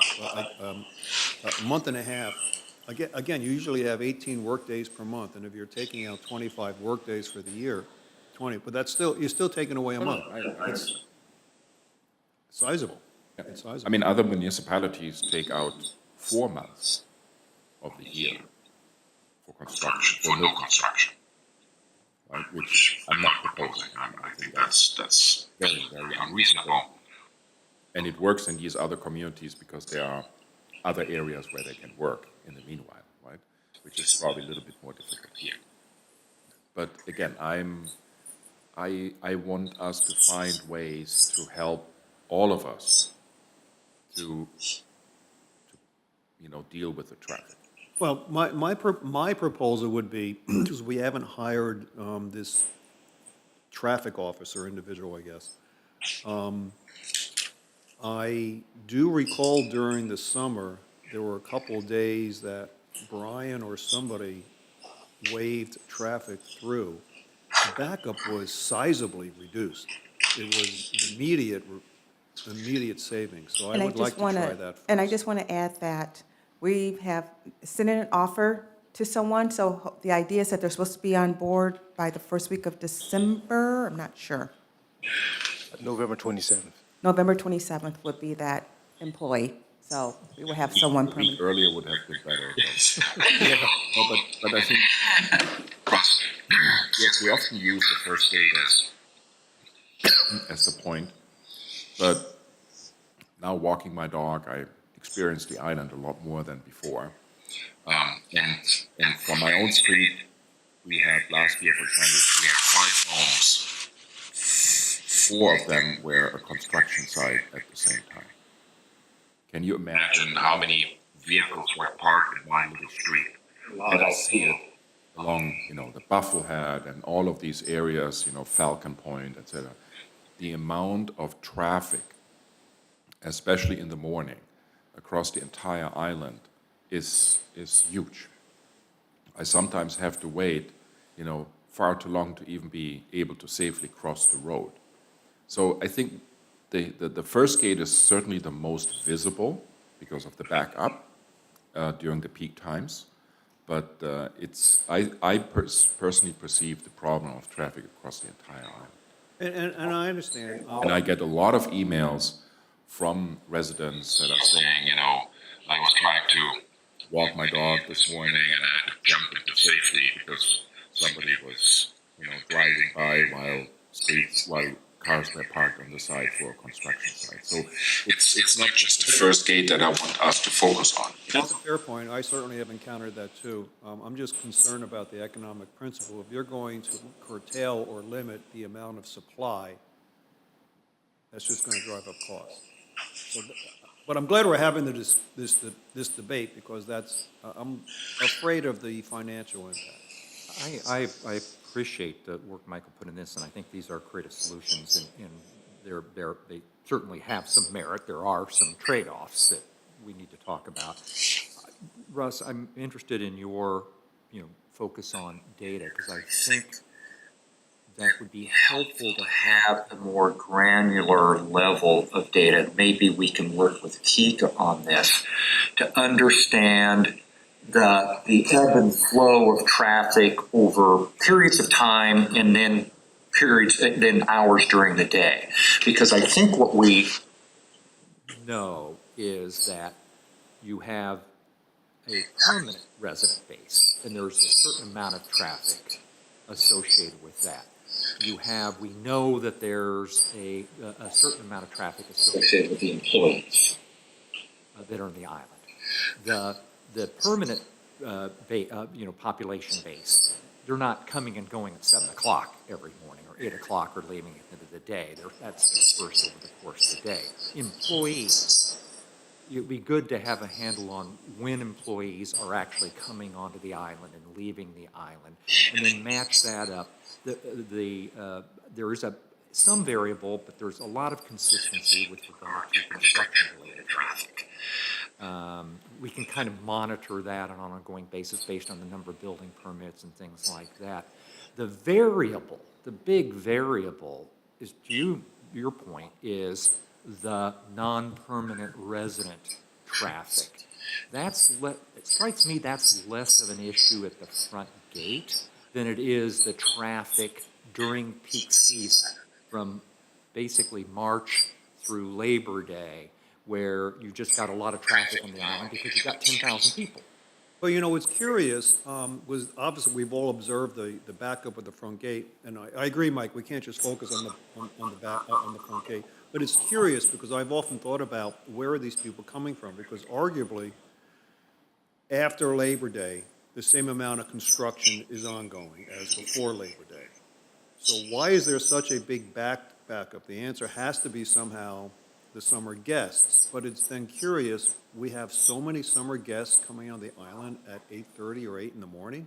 Now, obviously, the answer is yes, but that's kind of a surprise. Well, I think there is some variability and we could check with the resort and club in this, is I think the employee base is significantly higher That could be. during That could be. peak times.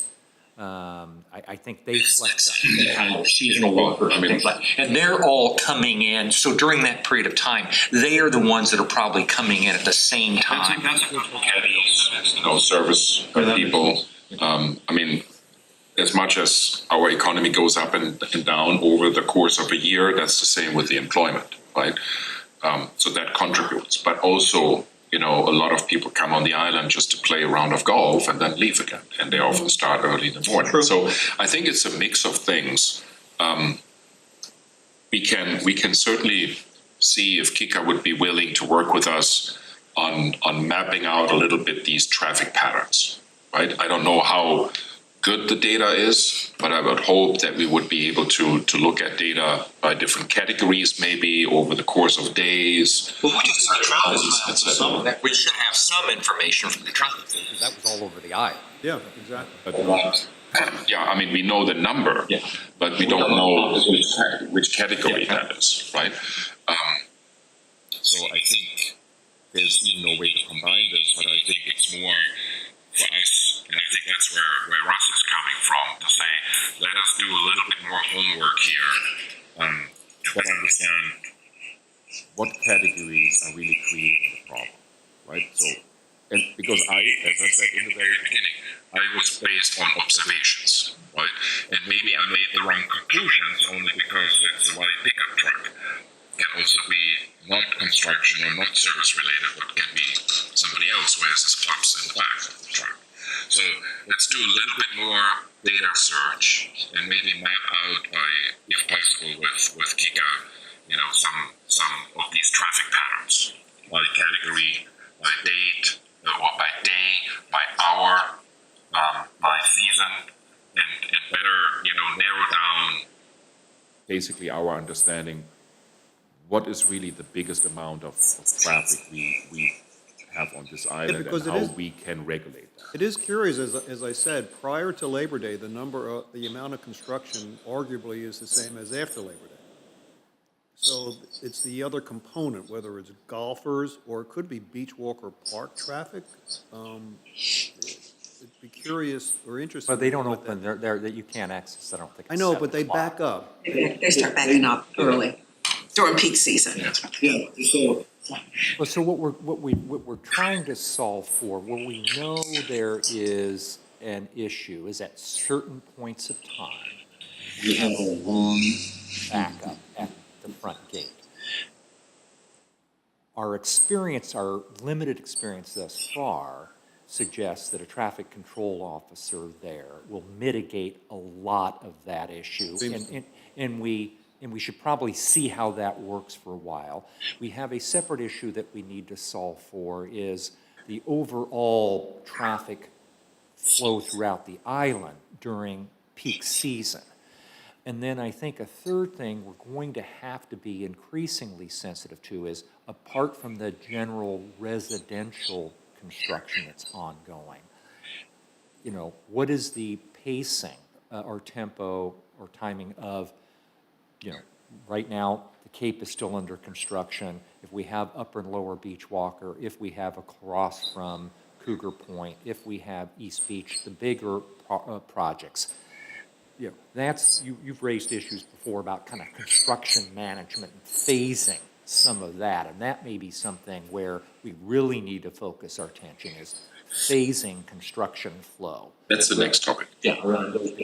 It kind of all feeds together a little bit. It does. I was observing yesterday, driving back into, because I'm not routinely kind of coming back into, on Beachwater Riverview, kind of at the 3:30, 4 o'clock time frame, but it was backed up past the Riverview entrance. Which I hadn't really focused on before. That was entirely construction traffic. From the Cape, and if you start layering in part of, you start layering in Lot 1 and Upper Beachwalker, you know, that's going to be a problem for Riverview and Inlet Cove, and so those are the kinds of things we've got to think about how to face. Oh, 100%, that is going to be a big problem during. That's the discussion we have next. That's the next bullet point. On our agenda, so let's focus on And unfortunately, there's also a Dennis. segue into, unfortunately, your last bullet point, because if we're able to get the KRE building, we will be able to have a pitchfork peeling away traffic going down Beachwalker. at least That would It's not help. solving the out. So, No, that is true. That is true. okay.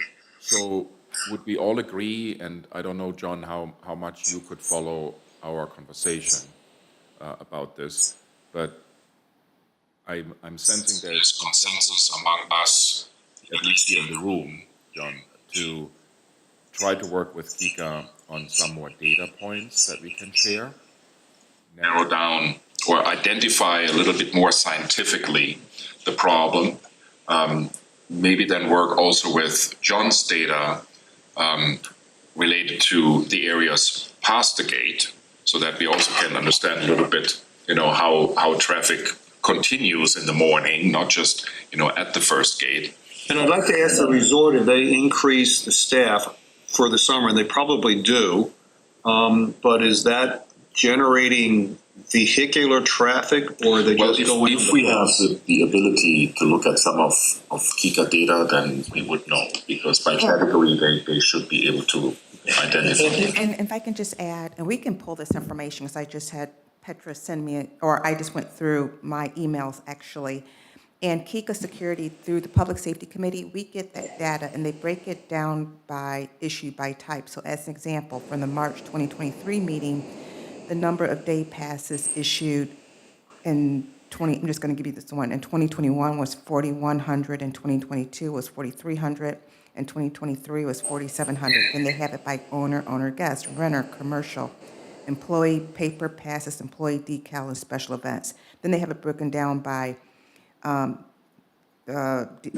vehicle, four-wheel decal, six-wheel decal.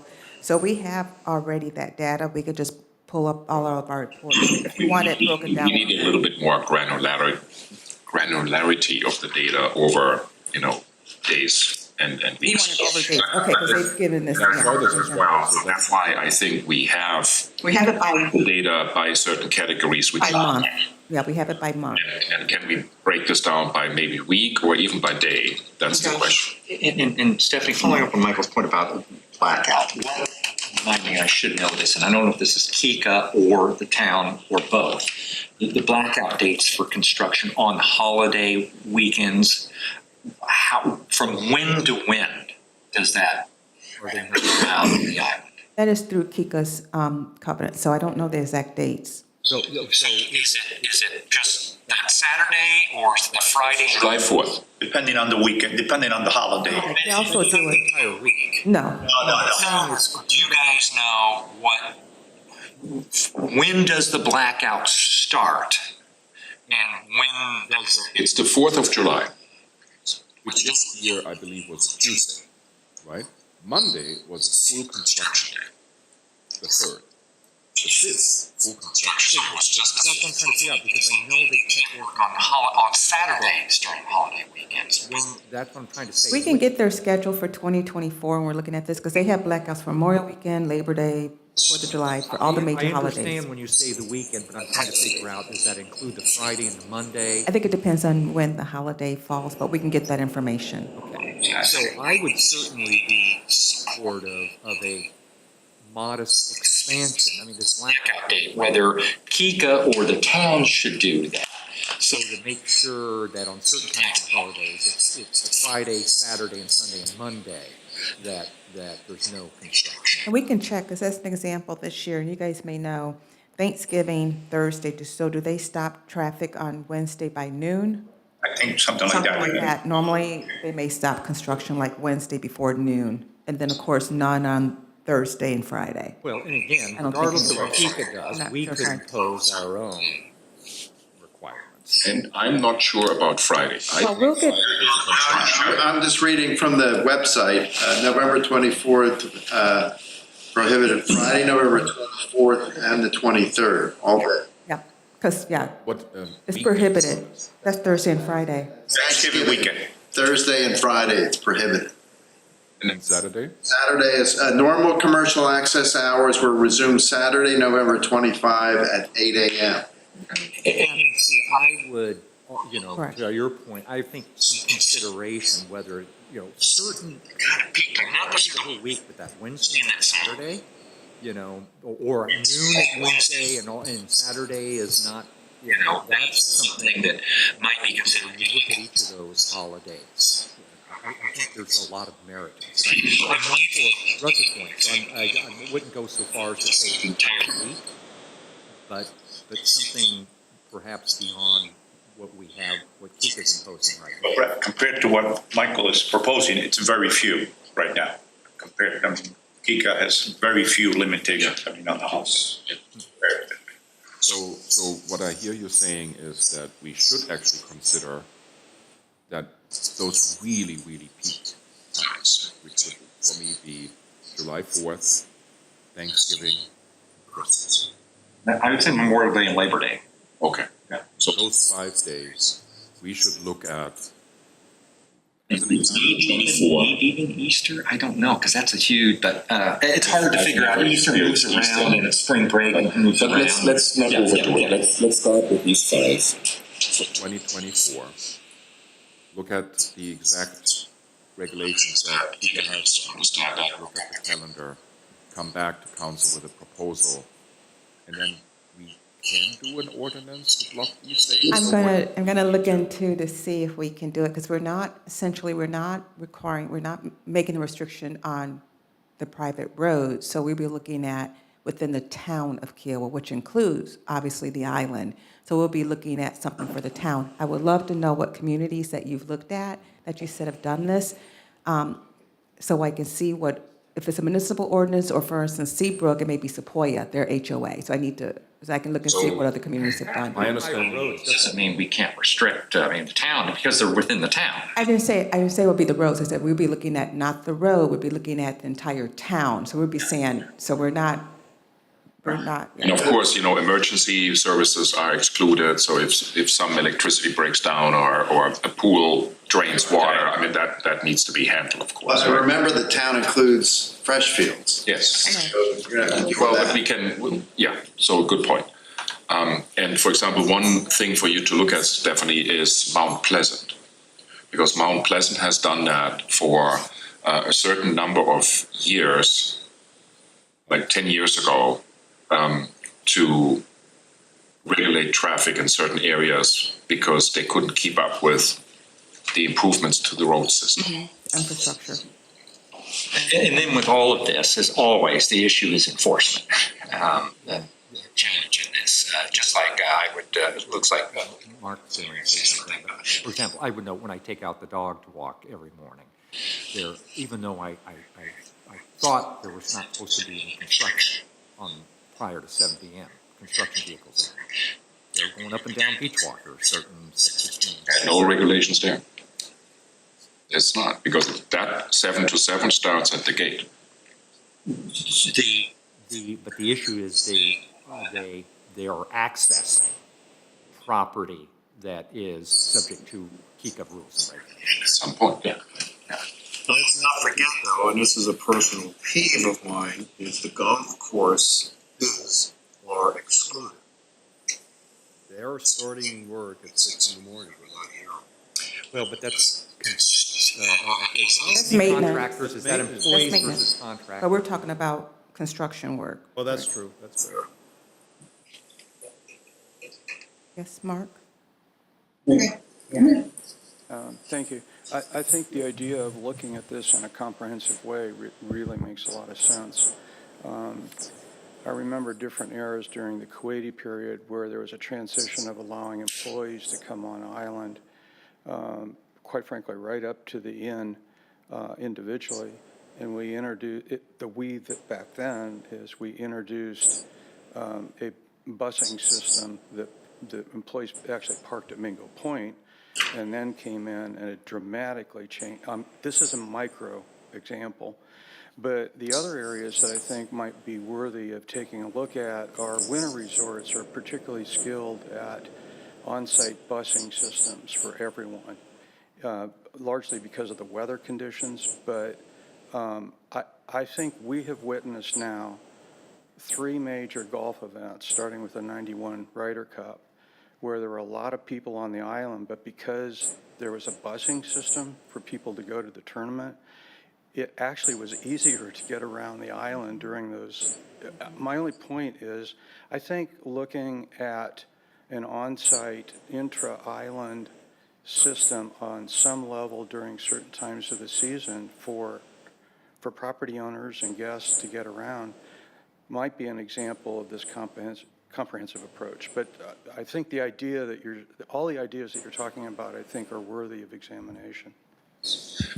And I'm fully with you, Mark. So in my other hometown, Beaver Creek, we have 365 days, a 7 to midnight bus service for residents, visitors, guests, etc. And it works with an app. You call them there at your house in a very, very reasonable time and take you wherever you want to go within the resort limitation. It works fantastic. So reduces traffic and parking significantly. All right, so I take out of our discussion now that we will attempt to work with Kika on some more data analytics, combined also with some of the data that John has. That's one action item. And second action item is that we are looking at those 5, just first of all, looking at these 5 peak times that Brad pointed out, and study a rather limited but still likely beneficial approach to maybe add a few days here and there to block off the island. Correct? Those were the 2 takeaways. Correct? Yeah, that's what we agreed. And let's do that and bring it back to probably the spring, February retreat for further discussion. Right? Okay, so we can close down that agenda item? Yeah, I think so. Right, so let's move on to the next one, which I think is in particular has been addressed many times by Russ and Brad. Discussion of traffic mitigation along Beachwalker Drive during the expected construction projects, which I believe is related to Upper and Lower Beachwalker. Correct. Well, and I would, it's a more, yes, that's kind of the more immediate term issue, but to the extent that the resort, starts doing large scale projects, that should be, the same type of approach should be followed there. And I would also wonder whether, in addition to what Seabrook has imposed, is in terms of encroachment, right access off Seabrook Island Road for Seafields and MUSC, those are also accessing town-controlled roads, and it's within the town, in whether we should also consider something ultimately similar for Andell West. I don't think we have an option other than, I don't know if the right word is require or demand or insist, but we have to address the construction traffic that's going to be going down Beachwalker. There's going to be a lot of different delivery trucks coming and going, putting aside the quantity of worker trucks and vehicles going down. It's going to be excessive. And the backup is going to change, is going to be those leaving at the end of the day. That is going to be a significant backup. And I always think of safety, given the vehicular traffic going down Beachwalker, we have to insist, demand, cajole, we have to have a safety guy that's going to help people crossing over. That's at a minimum. I don't know how we can allow construction to go on if somehow we don't have a flagger, because otherwise somebody is going to get hurt and there may be an accident. traffic's gonna be there. So that's my point. We have to have something going on. So I only very briefly looked at the Seabrook topic. I'm sorry, the Seafields topic. But my understanding is they came up with a very detailed catalog of requirements as it relates to time, as it relates to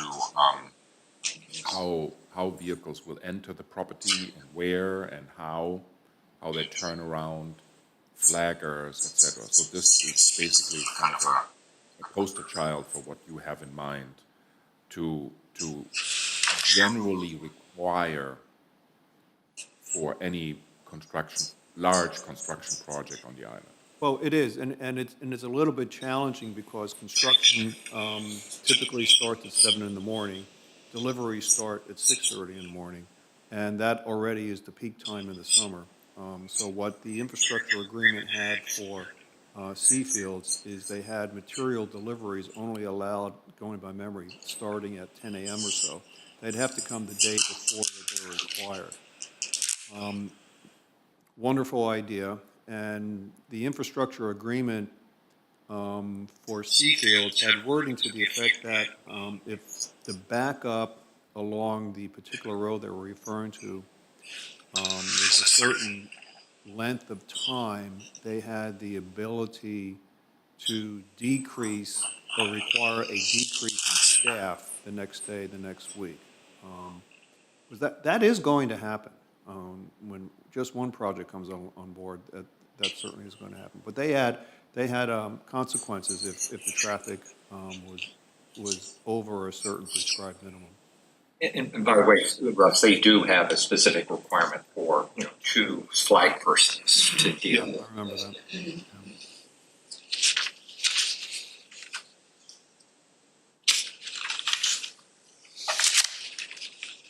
So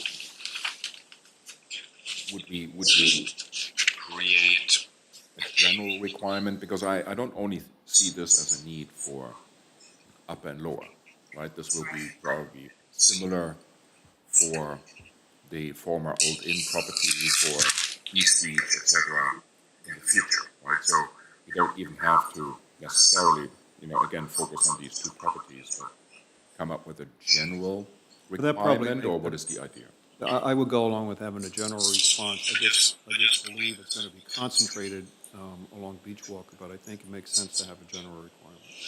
I mean, what's coming up first is Beach Walker, but I could imagine that if you have a large-scale development site of the Old Inn, 200 or 300 new condos, the ingress and egress issues there are going to be at least as problematic, given if there hasn't been anything that's been done at the KIP, Kiowa Beach Drive intersection, because that's already a challenge to exit. Oh, but you can go on. I mean, East Beach would be equally cumbersome. So I'm just saying, I don't want to, again, focus on these 2 properties owned by the partners. So we need to do this generally. And the approach definitely would be to come up with an ordinance for this. Yeah, so what I'm hearing is that Joe has a copy of this, so Joe and I can work to create a construction mitigation, I'm not sure what to call it, ordinance, and bring it to you all for the December meeting. Do we, I'm posing the question, do we need an ordinance, or do we simply need to pass a resolution or something to the effect that a infrastructure or encroachment access agreement that contains these types of terms will be required prior to issuing any building permit or make it a encroachment access? condition on site plan approval? Right now, we don't have any, I don't think we can do it on the site plan, but we can do in resolution, or I'll ask him if we want to do an ordinance, if he can do ordinance, but we may be able to do this as just as a resolution, which just requires 1 reading instead of 2. And why do you think you can't do it as a condition of the site plan approval? Right now, we don't believe that it allows us in terms of the requirements that John will look at in terms of the site plan. Seabrook, what they have as part of their site plan is that they actually have a section that talks about encroachment. We don't have that in our site plan. stipulations. So they were able to pull that section of their site plan and make it a part of the condition. We don't have, I looked at their ordinance, there's certain language that they have that allow them to do that we don't have in our section of our site plan. So then the question becomes, But we may be able to do a resolution or ordinance that we can put at December meeting. well, but then the question is the ability to enforce that. And I think we need to get some clarity as to whether a subsequently enacted ordinance would be applicable or not, given you have applications that are pending under the Well, development agreement. because what we're talking about is really, because we're not looking at any one particular site, it would look at the construction piece of it. So regardless of the site plan that's approved, we're talking about the actual traffic, dealing with traffic safety and construction. So we do it as a condition of, if not, and I want to take a closer look as part of the site plan approval process prior to issuing any building permit? Or do we have, how do we currently handle, I mean, obviously, the town has to, I would think, provide permission to access, encroach on its property. On our property. On Beach Walker. Yeah. So we don't really have language. Do we have language in our zoning ordinance? I know Seabrook does, but I haven't really looked. I just looked at the site plan section. I don't know. We have to look in our roads section to see if they actually have to get a permit to do an existing curb cut, obviously existing, but for a new curb cut, that's what Seabrook had, because it would have been a new curb cut. So we would have to look into our road standards to see if we would require an encroachment permit for a new curb cut onto Beach Walker Road. So it becomes a question on kind of timing. It's kind of, the clock is ticking in some respects. We've got to figure out what authority we have to do what and when. And I just don't think there's a real clarity around that. In terms of the construction and adding restrictions, I did talk with Joe, and he feels, and I will confirm with him on this, but he feels that even if the site plan is approved, once, if construction start, they will still have to comply with whatever construction requirements we have in place in regards to traffic. So we're talking about traffic issues. Okay. So he feels that even if the site plan is, approved prior to this going in place, once they start construction, we will have an ordinance that deals with construction traffic, and they will have to comply with that. I mean, To include, if we make this general, to include, because it's our road, the A&O West property. my argument would be, although that is timing-wise, as well, a little critical here, so I would be okay to start out with this, that before a building permit is issued, that topic has to be verified. But going forward, I would actually prefer to have that requirement for an agreement on construction Traffic, safety issues, etc., being part of the site review plan, because as we have just learned and experienced every day, this is when people really voice their concern.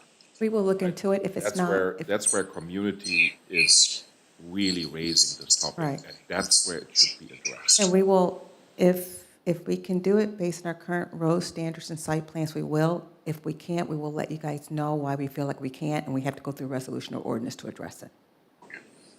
Very good. All right, we have a path. Yes. Yes, and we can maybe even do it in a two-step. We start with a resolution because it's faster and it helps us with Upper and Lower Beach Walker, and then convert it into an ordinance. Do it right, not rushing it. That could also be an approach. Okay. Does that make That sense? works, yes, I agree with that. Right? Okay. Very good. Any other topics related to the construction traffic? Mitigation, or can we move on? Move on from there. Cover? Good.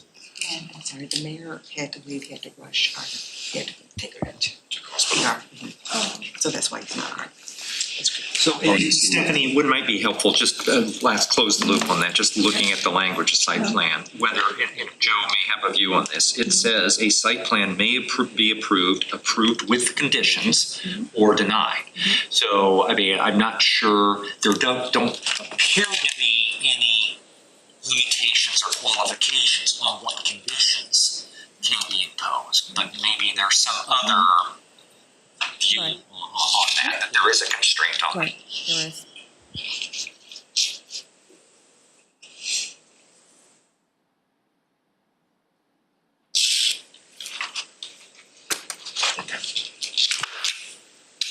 Next topic on the agenda, discussion of the RFP for zoning ordinance review and rewrite. John Taylor. JT?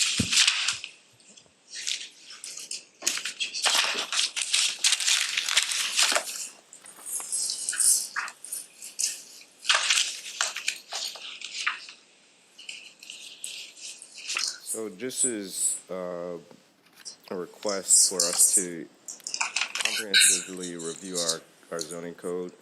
This would be the entire zoning code, looking at not only just the zoning standards, but every section. So what's been outlined is for us to propose a consultant team to assist this process by putting out an RFP.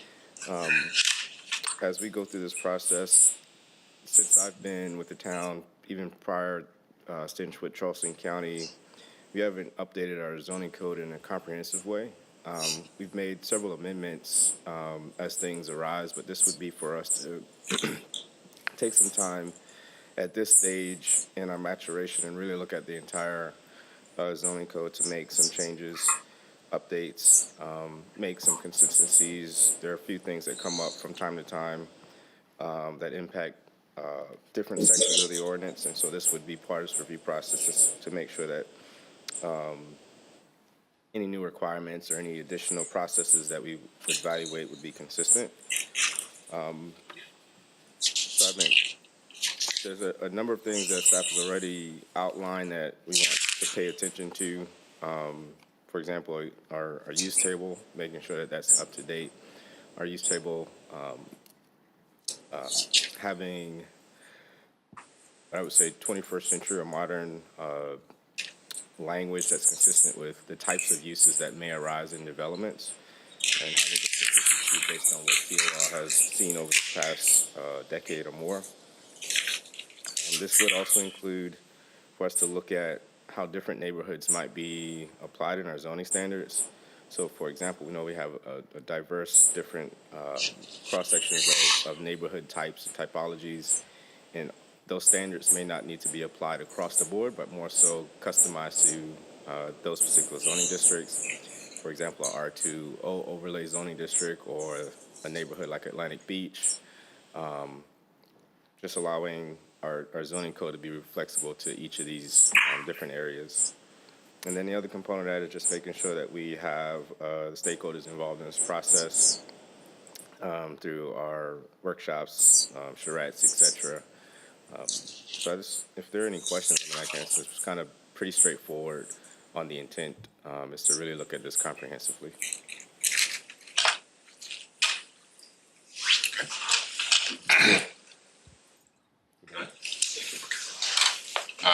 John, I studied this and I have a multitude of questions. So. No, then you should go first. No, you should go first, exactly. Well, Let's get rid of the multitude. But they are kind of building upon each other. But let's start. So, first of all, I'm not exactly sure I understand the timing, right? There's a lot is referenced in the document related to the comprehensive plan, and I haven't seen anything yet. And I think we are not yet at a point to really consider even the RFP, because we don't know the magnitude of the influence that will come from the comprehensive plan, from the new comprehensive plan on our zoning ordinances.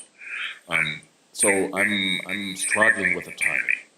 Okay. So Why are we not doing this we're starting this RFP in 3 months from now, or whenever you have you know, an 80% version of the comprehensive plan, so that both you, as the person I assume that has been writing and will be writing the final RFP, but even more the consulting company that would give a quote, I would expect them to really want to see a certain, you know, version of the comprehensive plan just to understand the complexity. Correct. So I just point out two particular things in that regard, because on your introduction on page 3, it does say, for example, at one point, the town of Kiawah Island is looking to evaluate its zoning code to parallel with the long-term established vision for the future of the Kiawah. We haven't really established what that vision is part until we complete the move. Comprehensive plan process. And down below, it says the right balance of concentrated high-density residential and resort land uses to Low-density residential use is a priority for Kiawah. Again, we haven't really established what the priorities are, what the balance is. We got some direction that's coming out of the conversations with the Planning Commission and the responses to Kiawah Next surveys. But we're not quite there yet. So I'll comment it this way. As far as timeline, the comprehensive plan is that principal document that guides the planning department. And so it's not the only document that we utilize to implement, when you use the word, to execute our town's vision. That comes into the play with the array of different plans, our zoning code, we've had development agreements, all of those different things collectively give us the teeth that we need to.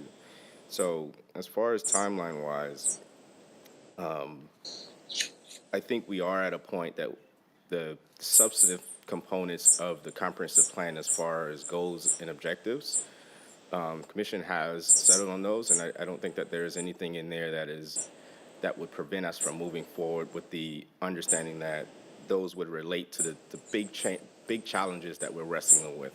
We understand all of the, I'm just using the same word, challenges that face us today, and so our zoning code can begin that process. I'm not saying that we're going to immediately start tomorrow, but the idea is get the ball rolling so that once that comprehensive plan is adopted, we don't have to wait another 2 months to have someone selected. So this would be naturally fused at the ending of our comprehensive plan, and naturally you can almost even bring in that consultant team to meet with our current team of that's working on the comprehensive plan, so they really understand that entire conversation, that how they've derived to the end point. So it's naturally trying to bridge the two. Like I said, it's not the intent for us to start this tomorrow. Based on the timeline, hey, we wouldn't be able to even advertise it and begin the review process prior to January or February, just because we have to advertise it in typically 5 to 6 weeks to get a great bulk of candidates available. That means having time to review that, and then having time for Ways and Means and Council to consider that would already push us into the first quarter. And understand the dates that he has on here, he just didn't update them because obviously November 9th has passed, so these dates will have to really change. Well, I understand that, but even, you know, that certainly, you know, threw me off right from the beginning, but then still, you know. I mean, even discussing this, I mean, even expecting a reliable quote from a consulting firm, I would question that at the moment, and probably even for the next 2+ months. So I'm not sure. I mean, I understand that there are certain time slots that we have to go through and publish it, and then etc. But you know, I wouldn't even start with what you call the proposal open date, which I guess is when we put this out there, before we have an 80% version of the comprehensive plan. So I want to let me go back to this another point. So, absent of even the comprehensive plan, we know that there's a number of things that we need to update in the zoning code today that doesn't even relate to what is being influenced by the comprehensive plan. So that's why I always felt that this could be done at the beginning of this year, but having those processes run simultaneously, of course, is a burden on our resources and staffing. So having them come. Michael, if I could follow up on that point. part of, it's not just the timing issue, but essentially, what is it we are tasking the consultant to do? What's the overall objective? I do understand the comment that there's some obvious stuff that needs to be cleaned up, corrected. But I've spent a little time over the last couple of weeks looking at the zoning codes of and land use and zoning courts, the ZLDR for like Beaufort, Mount Pleasant, Sullivan's Island, Somerville, and a couple other jurisdictions. And my takeaway is there are very different approaches. Zoning codes are constructed, the land use and zoning codes are constructed very differently. They have fundamentally different review processes than we do. In some cases, there are, you have, in addition to a planning commission, you have a design review board that's somewhat similar to an architecture review board. You have a tree commission, et cetera. So there are completely different approaches to look at. And are we just saying, hey, give us your best idea of what other models out there, or is it just to modernize our existing code framework? I built two of those things into this particular RFP to allow the consultant team to present a proposal that may say, hey, based on your ordinance structure today, not ordinance structure, based on your governance structure, you might want to consider a tree preservation board based on the way that we are interpreting our current code. That's all been done in previous processes that I've been involved with when looking at the comprehensively. It's the twofold. So you're updating the document itself, and then that consultant team is also able to say, hey, this is the best way to actually implement this particular document. So I think it's incumbent about us to consider those things. I mean, it's still up to council to make that decision, but as far as what I would be recommending is for us to update this document and then administer whatever processes would best allow us to accomplish what the intent of all those new standards or revised standards may be. Let's deal with that example, right? The tree ordinance. I mean, we have a whole work group right now that works finally on that topic, and I hope we can really see their outcome really soon. So they're deep in this, right?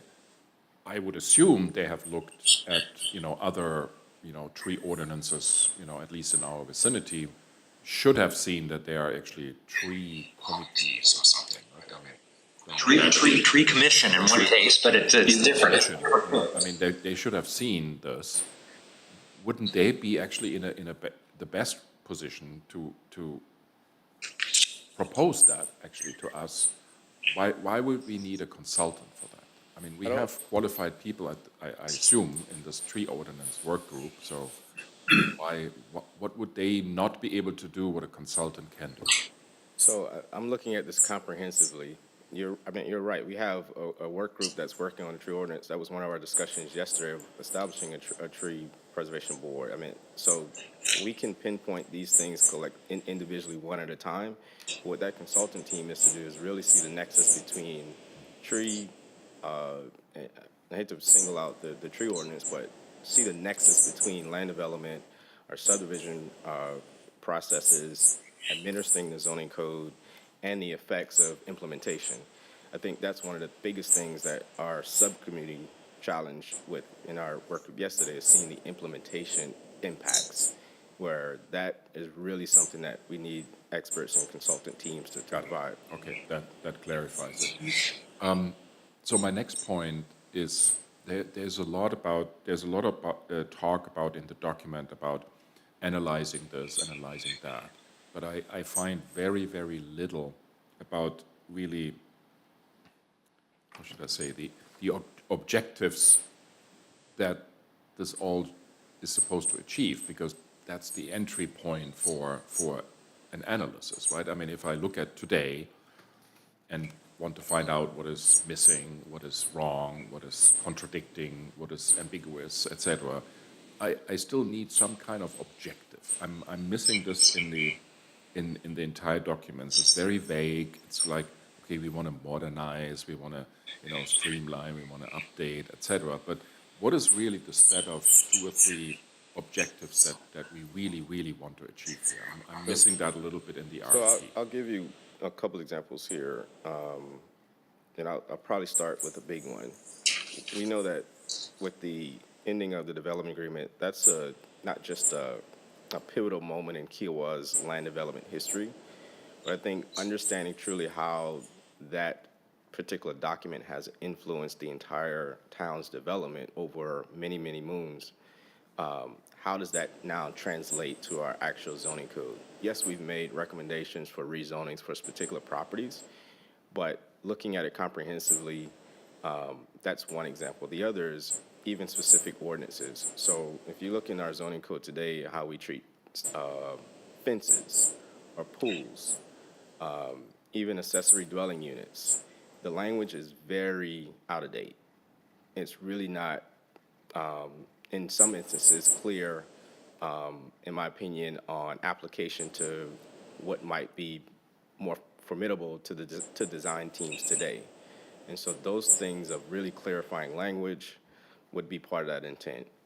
Bringing in the idea. For me, you can already stop here. So those are all valid points for me. I would love to see them a little bit more clear in the document, because I think that's really important for a consultant to understand.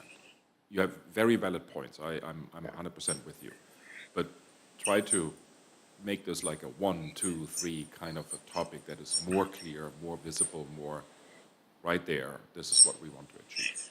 I'm missing that. Yeah, a little bit our from- experience is working with consultants, my long history working with consultants in other capacities, but even more recently is Unless there's a kind of clarity of the scope of work and objectives, then you get they're spending a lot of time on background noise that's not necessarily relevant to kind of where we are now and where we want to be. And, one example, John, you've identified some specific issues, and I think those are great. But what is our objective with regard to, for example, the council may want to, or maybe I would propose, whether the council would agree, that one of the objectives should be a more robust review process and more defined criteria for approving certain kinds of projects beyond just plan development development agreements. And I don't see that. There's really, it doesn't kind of fit in here. I don't know, without some direction as to what we're intending to achieve or objectives, I don't know how the consultant adds value in that regard. So that's listed in one of the objectives here, that essentially that last bullet point on page 1, review about procedural requirements and processes. That's the intent for us to look at whether it's different application types of rezoning, whether it's a plan development, whether it's a permit for new construction, whatever those be, that is the intent of that particular section, for us to really look at holistically how we administer review. Do we need to change, add additional scrutiny, like any of those types of things? And I think what Brad and I are trying to say is that not all of this is missing, but it needs to be more clearly stated. Yeah, okay. More obvious, right? In writing. I mean, that you will brief them and you will give them all these examples, I understand. But I think my experience, having been a consultant for 10 years, is a project is already wiggly if it doesn't start on a clear set of objectives, extremely well and detailed defined. We will have that discussion later on also with the law and enforcement topic. So take this and exactly all the things that you just said, right, and put that a little bit more specific and in terms of clearly outlining what these expectations are that you have. I think will help greatly the quote and the project overall. Oh, I only have one quote. I just, And when you say develop, the consultant will develop scope of work. We're not establishing what the scope were. We're relying on the consultant to do that. And then the consultant should define deliverables. Don't we want to define some of the deliverables in the timeframe for those? So in most of, at least the projects that I've been involved with, we ask the consultants to provide it, and we're still approving it. So it's more so subtract and add, like, hey, we noticed that you recommended this, why? We can ask those questions of why you're recommending us, opposed to. I think that's okay that the consultant gives further input if we have missed a point, right? But you have clear expectations, John, right? What you want to get out of this, what they need to deliver to you. List them out, right? And then still ask the question, should we, look for something else? But the more detailed you can be, it's easier for them to understand what we want. They can more precisely quote, and the whole project starts, far more effective and efficient than if you would let them all come and pick and choose, etc. I think it's our task to do this. Next topic, I did not find, but I might have also overread this, that we want to look at some benchmarks, right? I mean, you mention it, but I couldn't really find it in here, that we want to look at other municipalities, best practices, good benchmarks that we can list out, look at, debate, and then decide if we want to learn something from it or not. I'm missing that a little bit in the approach, at least the way I was reading it. Yeah, so I meant that, I'll follow your statement of adding a little bit more clarity, but for example, when we did our marsh management plan, we relied heavily on Nicole and her team and biohabitats to provide comparable communities that maybe can pull from. So that's part of the expectation, that initial few meetings with the consultant team to make those things exclusively clear, but we can add this to the system document. I mean, I think it shows up somewhere later when you talk about the decision criteria for the quotes, but I would just point that out more explicitly. And then the last thing I wanted to raise is those are very complex projects, right? And if we can find a way to face them and have clear, checkpoints, to see, have we really achieved this before we move on to the next step, often really, really helps these consulting projects. So not only for you, but also maybe for the council, if we have, clear, okay, stop right here, look at the outcome, are we heading in the right direction? That's what I mean with a checkpoint. So if you can build in maybe one or two of those, would give also us a great deal of confidence that we are heading in the right direction and not overshooting or undershooting the expectations. You understand what I mean? Yeah. The only question I would have, in the things that you noted, and Mr. Belt noted about procedural requirements, sir, is there anything from a holistic approach that you would want to consider? Maybe you have to do today. I might want to take something out, though. So at some point, the proposal also talks about permitted uses and the objective to propose more of them, because we might be missing some. We have a very extensive, almost excessive list of permitted uses already. I thought it would be more the responsibility of a developer, especially when we talk about commercial. That's the permitted uses are really commercial topics, I would say. Most part. Yeah. For the most part. I would really leave that to the developer to bring it to our attention, what additional uses he might want, because they have the pulse at the time, right? They know where they can make money, which is perfectly, that's how we all work, right? Let them come to us and say, we have one permitted use that you have not listed, can we add that? And then we debate it. But I'm not sure that I want, to pay for a consultant that browses through 30 different municipalities and looks for permitted uses that we don't have. That doesn't really make sense to me. I don't think that's the intent here. The intent here is for us to look at that use table and look at it, just like we mentioned at our previous town council meeting of, should we reevaluate those allowed uses in fresh fields? So it's more of an evaluation. The other thing I said is more of a cleanup. So for example, there might be uses that are in our code today that don't marry to the U.S. National Code of where it explicitly defines a subsection of that use. And so for me, I would want it more detailed and clarifying a subsection of a particular use so that it's essentially more clear. So if a developer does come, there's no ambiguity of, well, is this an allowed use versus not an allowed use or an accessory use?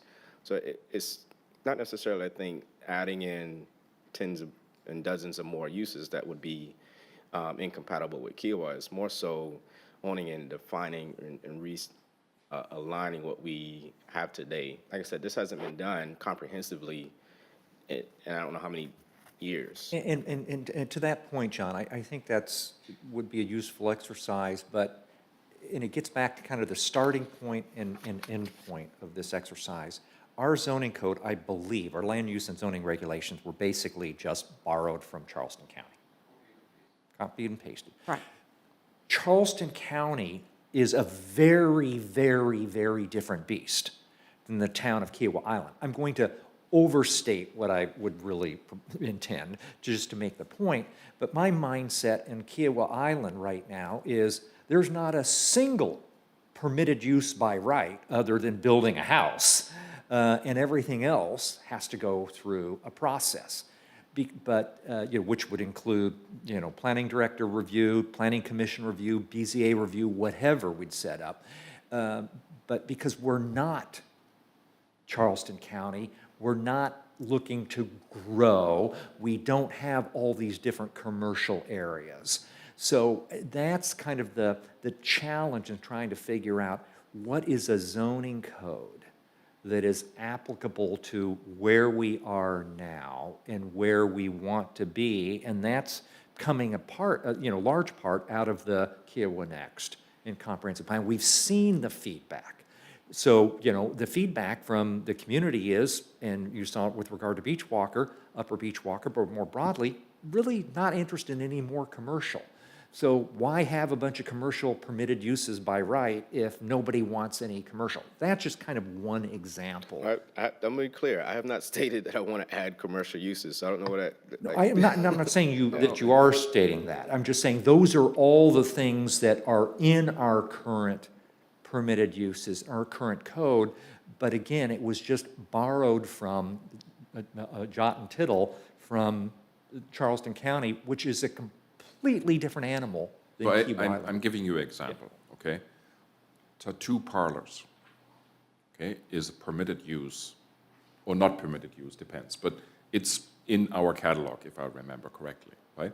I don't need a consultant to tell me if I need to keep that in or not, because I should know from all the activities, around the comprehensive plan, we don't want that.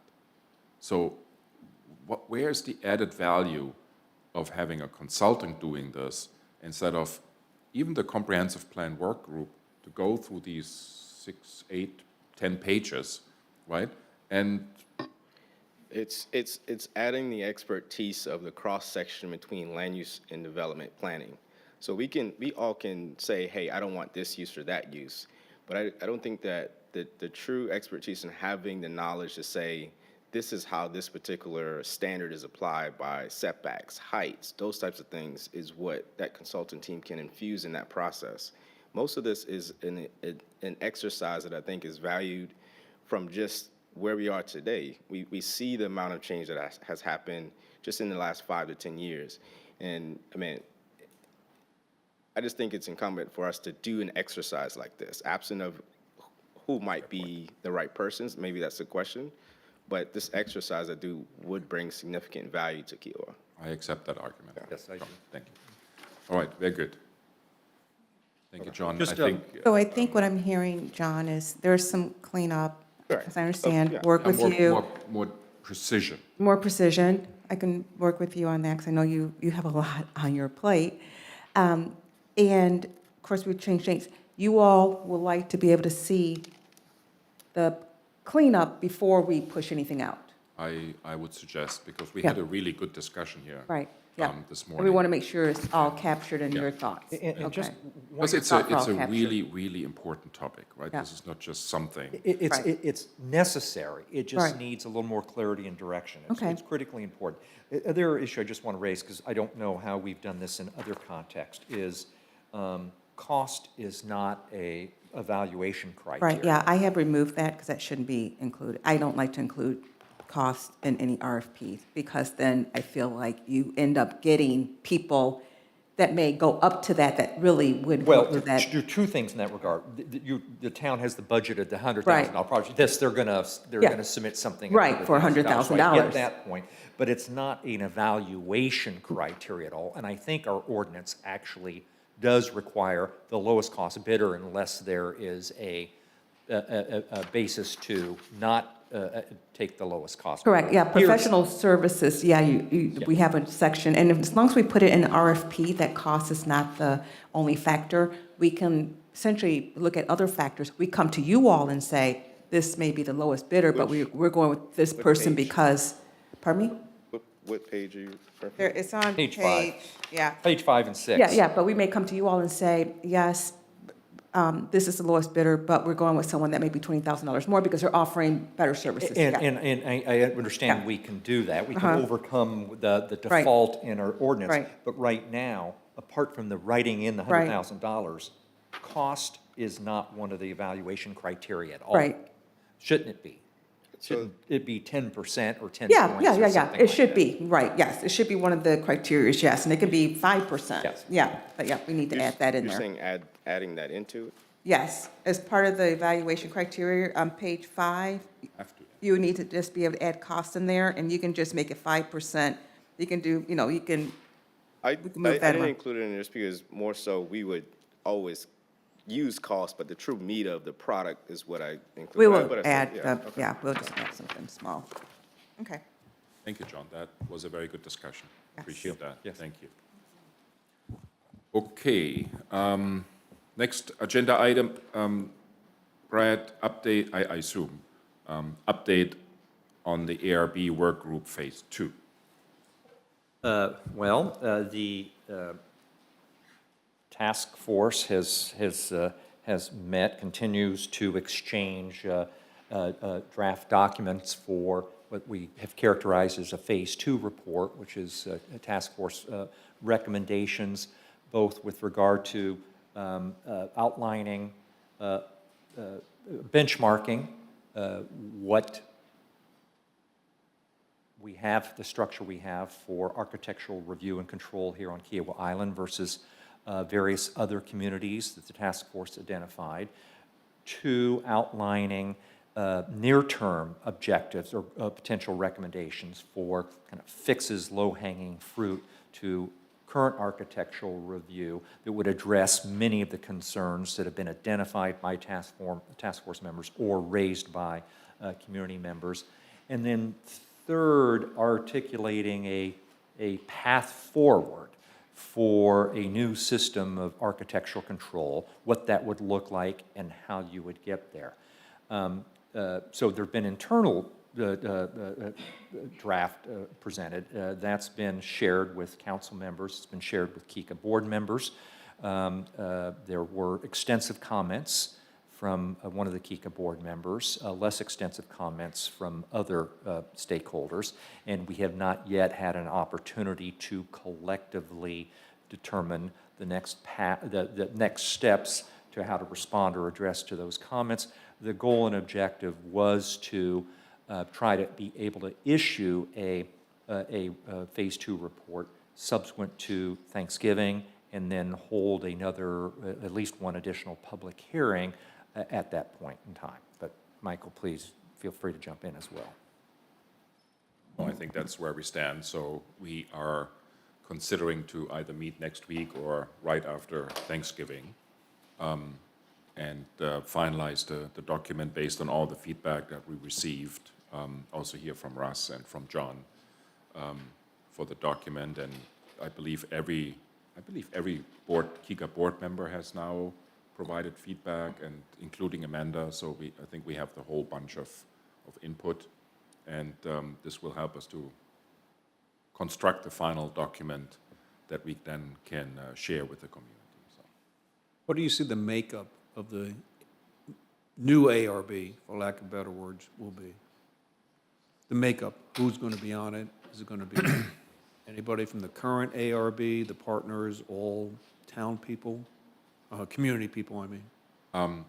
without disclosing too much detail, but I think the structure we are in favor of, as you have seen it, will require that, of course, we have a staff, but it needs to be decided if this is existing or new staff, that we are not at this point yet. We will certainly have something like the current ARB structure with, leadership, experts in terms of architects, landscaping architects, et cetera, that are doing the work. But we also will have kind of an oversight or governance kind of body that will comprise of community members that are providing the governance and oversight to what the ARB does, and is going to be the point for appeals. So if the new ARB would decide or make a decision that the property owner would not be able or willing to accept, the next level would be that governance board. So just as a general. So I think we really try to design that structure, with more community-centric kind of in mind. So I think that's the key thing. That's important. And I would just, note, Russ, that was kind of the consensus approach of the task force members, and that's what was in the draft that was circulated. Again, we've received comments, and ultimately, we're going to have a public hearing, so everything may yet evolve. All right, thanks. The only caution I would add here at the end is that, of course, this phase 2 will not yet answer every question, right? I mean, there's a lot of work that still needs to be done to define all the procedures and everything. But I think the phase 2 document at the moment gives us a really good basis to have a fundamental discussion about this. And I also believe that it will be a great basis to have the conversation with the developer about how to transition, how and when. Because that was always their concern, that we are just asking for this, but not really showing how this would work. I think now we have a good, solid concept that can be debated now in public, but then also debated with the developer. But I think we have something that would give us the best chance of achieving what we want to achieve, a more community-centric ARB, but still an ARB, and we should never forget that will continue to contribute productively to the property values of all of us, because that's really the core role of the ARB. And that's what they have achieved over all these decades. We should never forget that. Yes, there were some hiccups that we've seen in the community, but that's part of what's driving this project. So that would be my... Great, all right, thanks. Okay, very good. Yeah.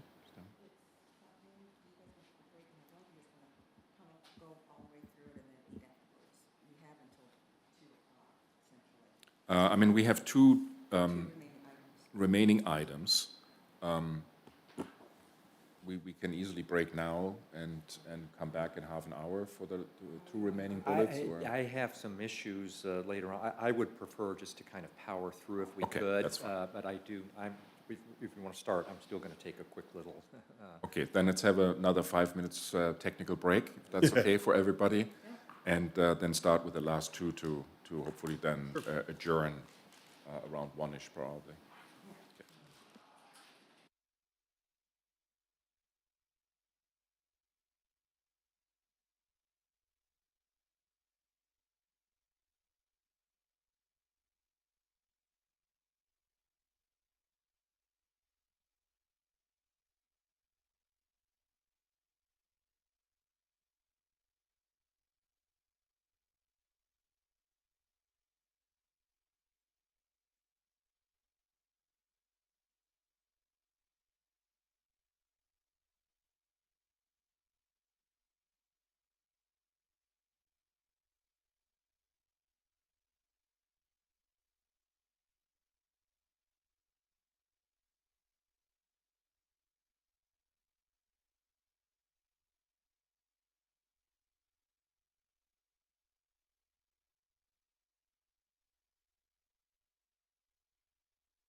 just if nobody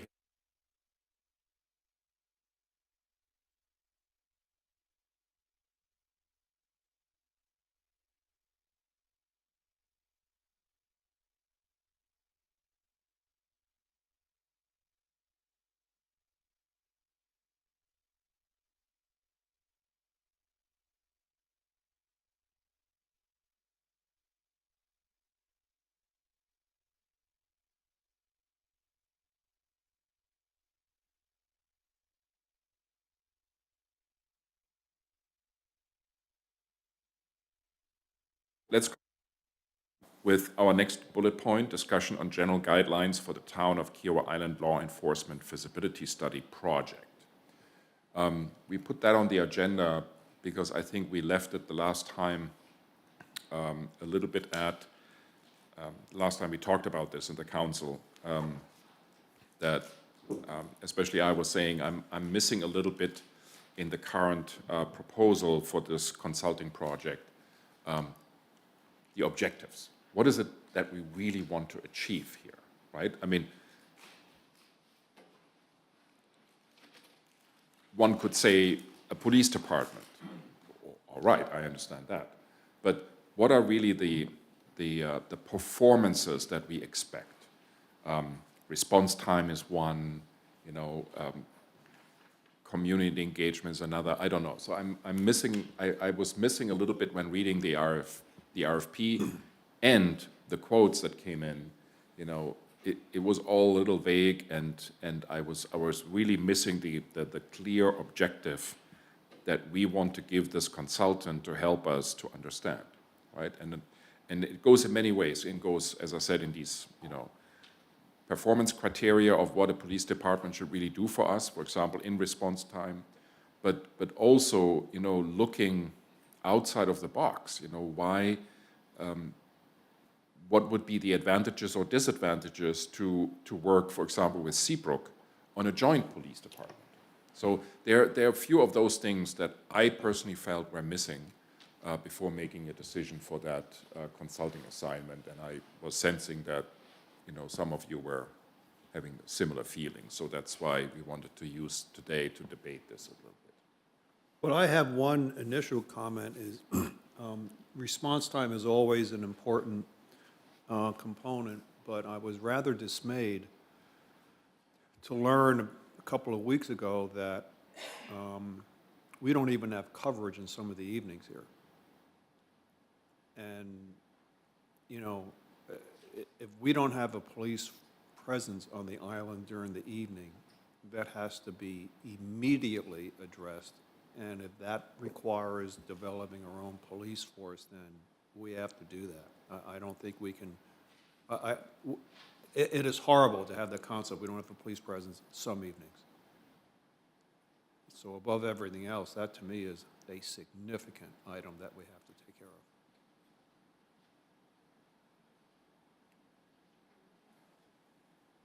Well, its comments were much the same now as when we first talked about this.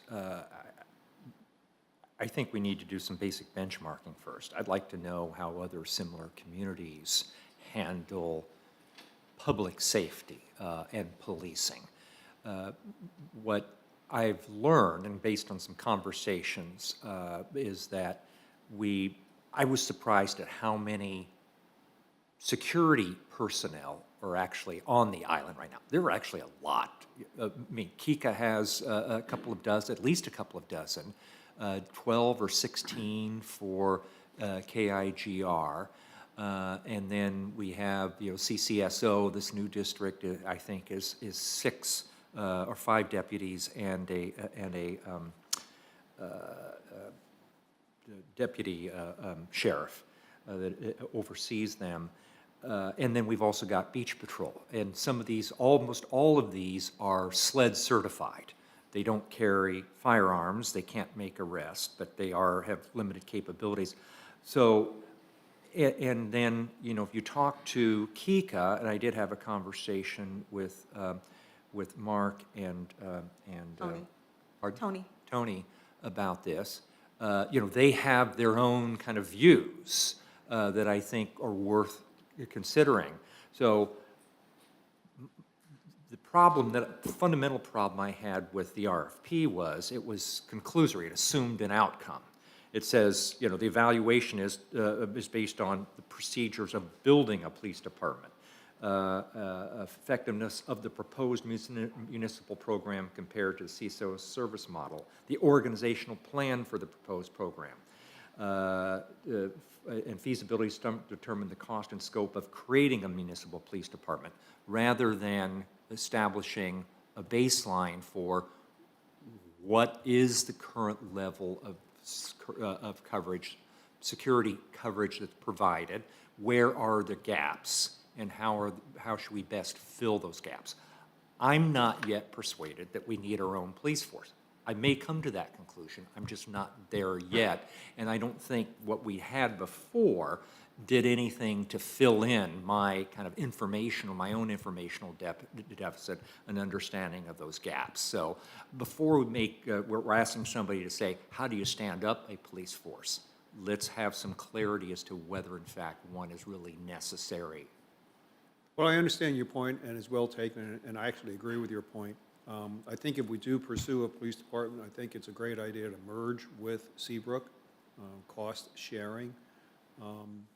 What Stephanie had shown me is with respect to the holes, and maybe there's alternate ways of filling the holes, but there are certain days of the week where there's just no coverage because no Charleston County police want to work overtime.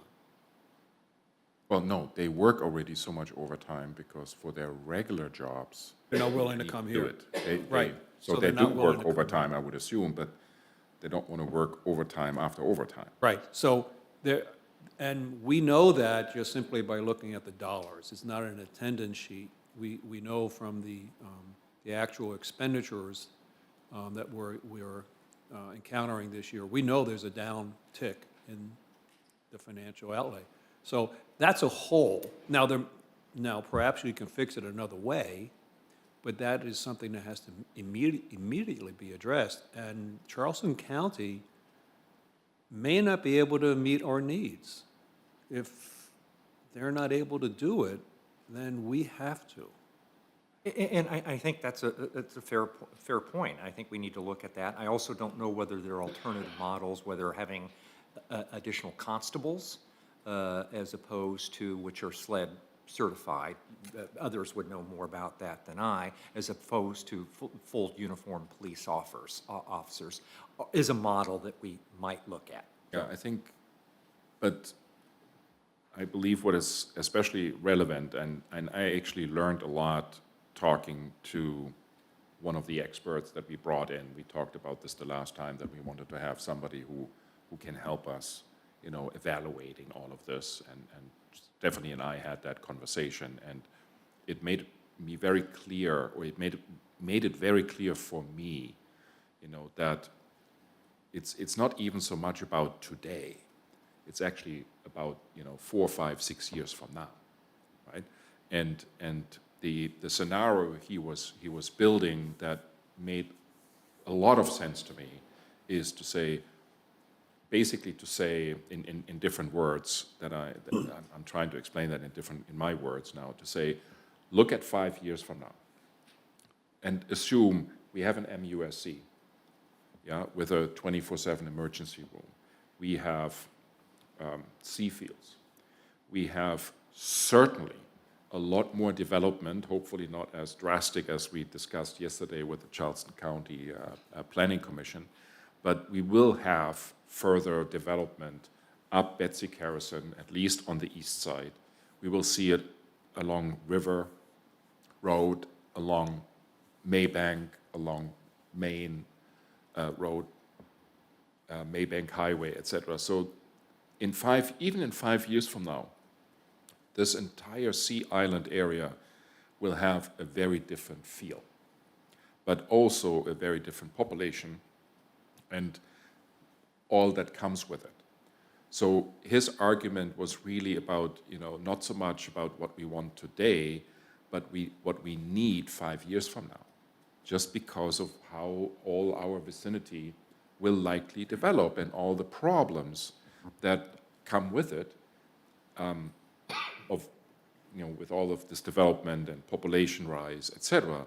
But then also, you know, to consider that our basic needs, you know, might then fall short in coverage because the police cars wouldn't even make it all the way here because they have to focus on other areas where there is more concern, where there is more crime, et cetera.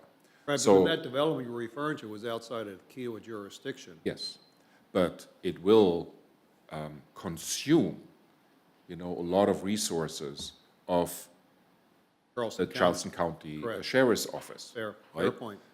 That was a very convincing argument for Fair me, point. because just with that development, and even if it's done with, you know, a lot of, you know, mindset and not bombastic, but just the pure facts that you see left and right of these roads coming up, this population will grow, on Johns Island in particular, grow by so much that you already know what that means for, you know, all the work of a police department. Yeah, that's an excellent point because So, and I'm not saying that we need, no, that's not our responsibility to cover that. Right. But it will consume a lot of resources, even if the sheriff's office would be fully staffed, which is not the case, right? I think they are running 40% short or something. 45%. 45 openings. So 45 openings. Yes, So, I mean, there's a significant shortage there. Even if this all would be filled, they have to make priority decisions. Right, so the Right, issue and is then- that if they're not coming now to Kiowa Island at night, They might not even come even less Yes. in 5 years from now. So that conversation was a real eye-opener for me, so that I almost have less questions about should we or shouldn't we, although we need to go into these details, don't get me wrong, right? That's a part that's clearly missing in the RFP and in the quotes. But for me, almost the question of how became far, far more important. but what happened with the And in what time airport? frame and, you know, with what support, et cetera, to do it. We were going to be, we were discussing using the airport group. What happened with that? Would you like to address, or would you like for me to address it? Because well, at the end of the day, they've had issues with regards to, I think, their own staffing. There was concerns about granting access and being able to force behind the gate. I think Kika had some concerns about allowing them. I guess they felt that they wouldn't have the same level of authority as the sheriff's office, which we tried to explain that was not correct. But I think just at the end of the day, the aviation authority just needed to essentially reevaluate their own staffing, their needs for the airport and the St. John's Airport, and they just decided that this wasn't the right time or opportunity for them to work with us. Okay. Mike, I would just observe, you're absolutely spot on to raise the issue about continued growth outside our jurisdiction.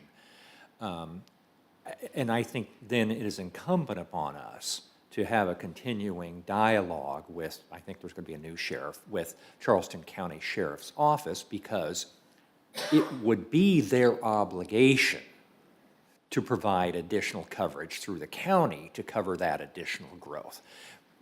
Whether in fact that actually happens or not, I think is something that we need to pay attention to. But they should. If Kiowa River continues to grow, you've got Andell West coming online, you've got the new mixed-use commercial development up around, across from the Ace hardware store.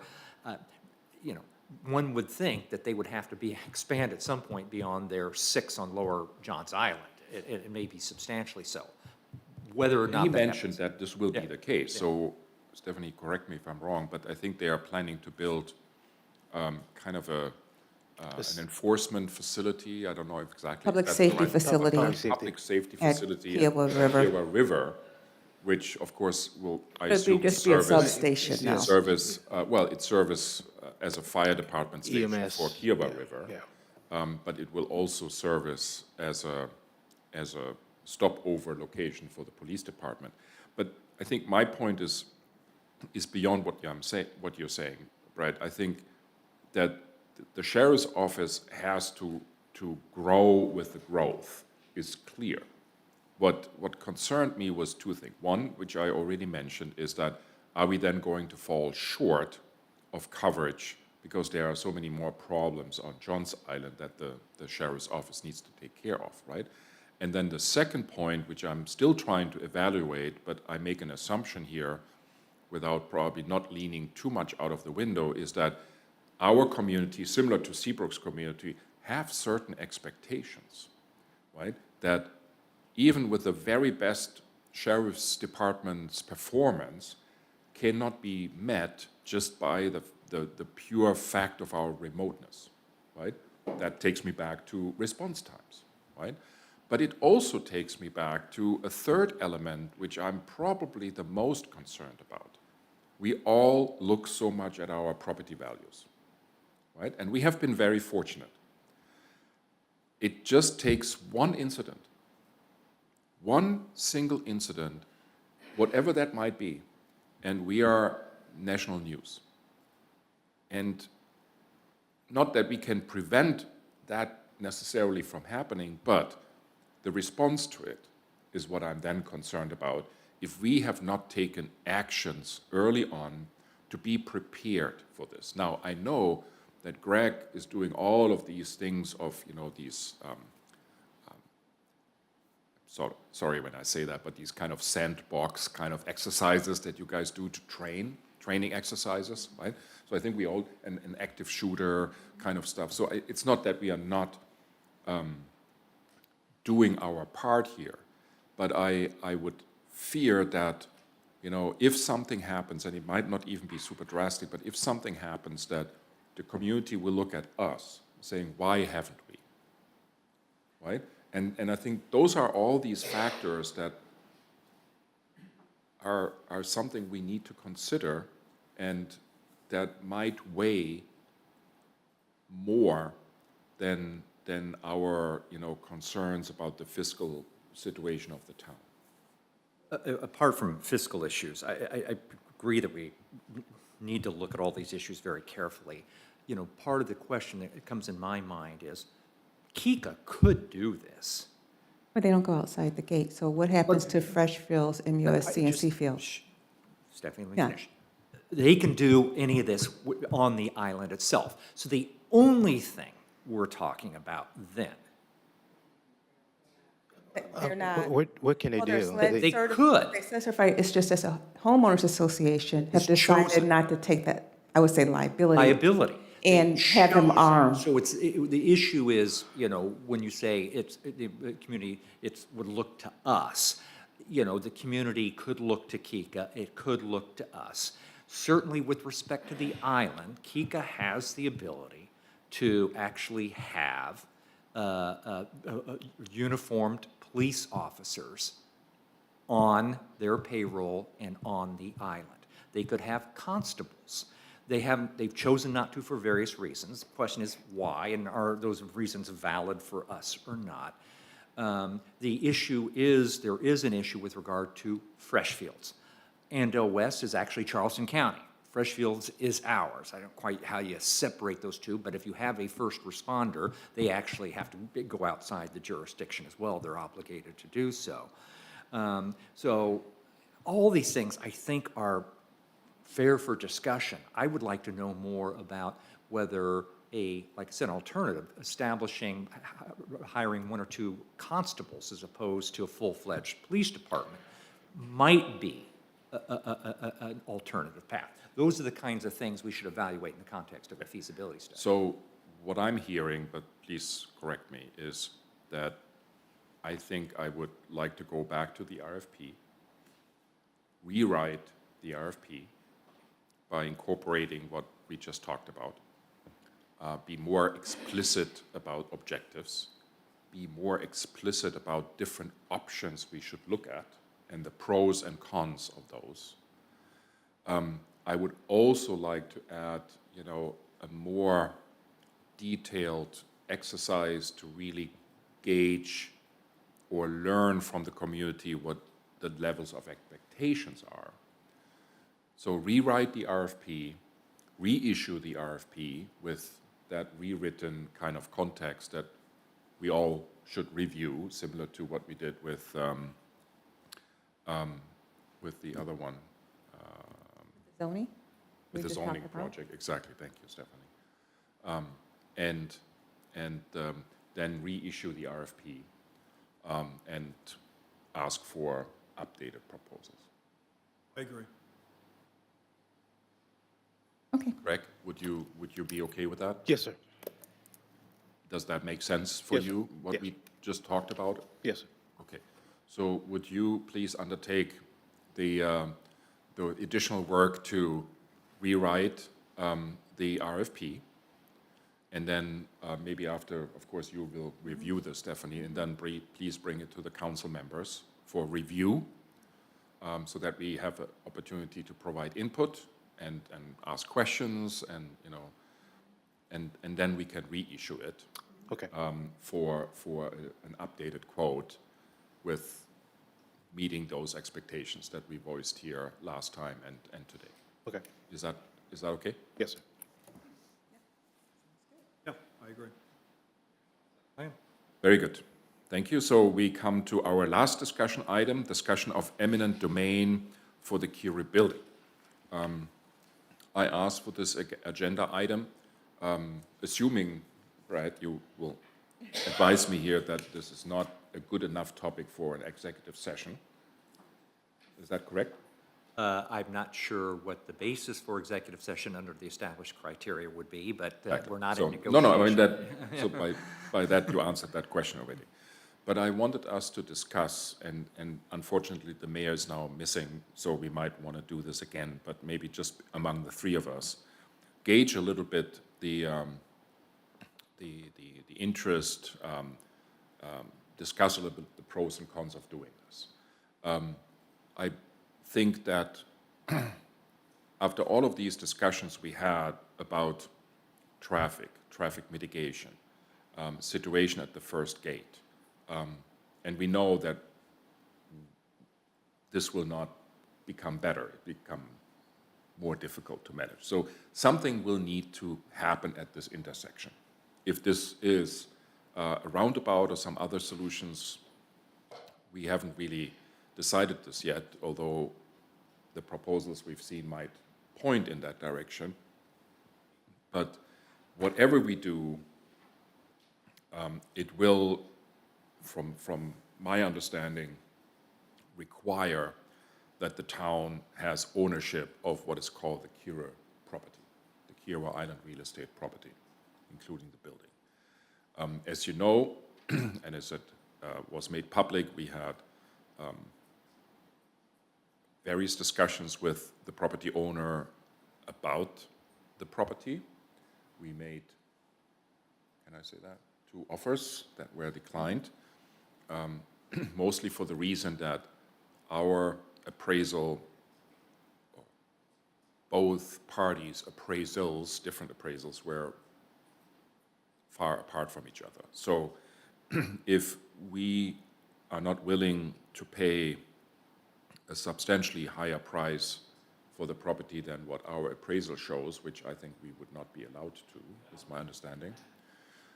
Exactly. We can pay more than the appraised amount? Yes, not substantially more, Yeah. but if you have to But have a it would good be- cause but it for would paying a be- little bit more. But what I'm saying is, it would need to be probably substantially more. The next option would be to start a process for what is called eminent domain, which means to take ownership of the property for the purpose of expanding our road system. So with it, having in mind the benefit for health and safety of our residents and homeowners and property owners. So this is certainly, to my understanding, a rather timely or time-consuming exercise, I should probably say, something that will take a certain amount of time. But the question is if we should consider starting this. And I don't think, and the intention was not to make any decisions here today, because I think that's really something for the town council to decide in a town council meeting. But I wanted to gauge a little bit you know, our opinions about this, and if we want to consider, without knowing all the details yet, but if we want to consider to go down that path. Well, I certainly want to consider going down that path. Just from an engineering perspective, the only other, putting aside financial participation, the only other potential resolution would be expanding into wetlands, which of course is an expensive endeavor, but you can do it. You just are then required to mitigate a 3-to-1 ratio. For every 1 acre of wetlands that you take over, federally, you're required to create 3 acres elsewhere. Now, that's not a cheap proposition, but I'm just saying that is an option out there, and I'm not sure at this point whether it's the financially smart or wrong decision, but I just wanted to throw that out there, and, you know, perhaps Brian, or maybe we can get our traffic consultant involved to figure out whether that makes sense or not. I'm bringing it up because I suspect it does not make sense, but it is an option. But going back to the financial component of it, I really feel that the developer, I've said this many times at town council meetings, should somehow be involved in the financial resolution. It's not going to be a cheap fix. You know, the traffic is being created by the developer. Creating the traffic, then he should be participating in the resolution of the traffic. And we have not been able to do that yet, to get him to focus. So, you know, we should also engage that angle with the developer as well, combined with the wrapping up of the other issues that the community is facing, such as parking and other density issues. Those are my 2 cents.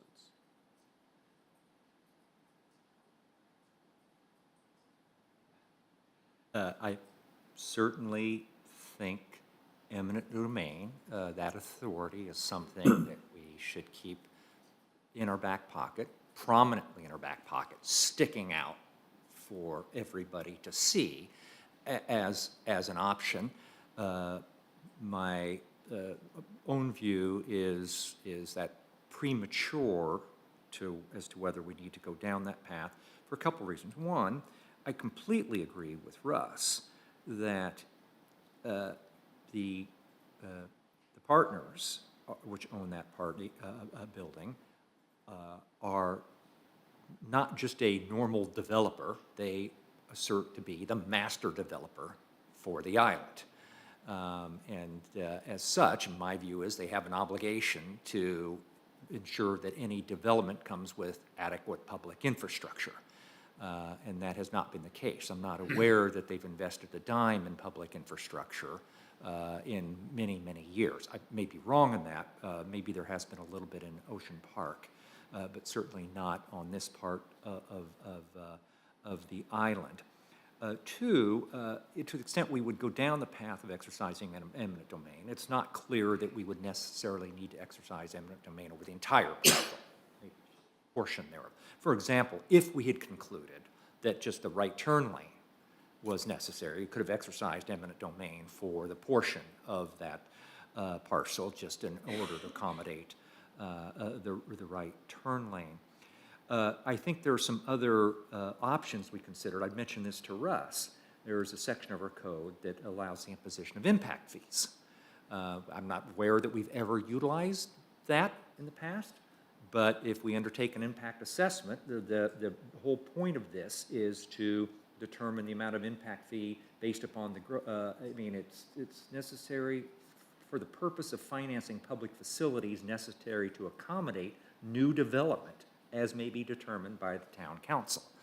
So we might undertake an impact assessment of the new development and ascertain whether it would be appropriate to assess any fees associated with that additional development to make sure we have adequate infrastructure. Just another potential path to look at.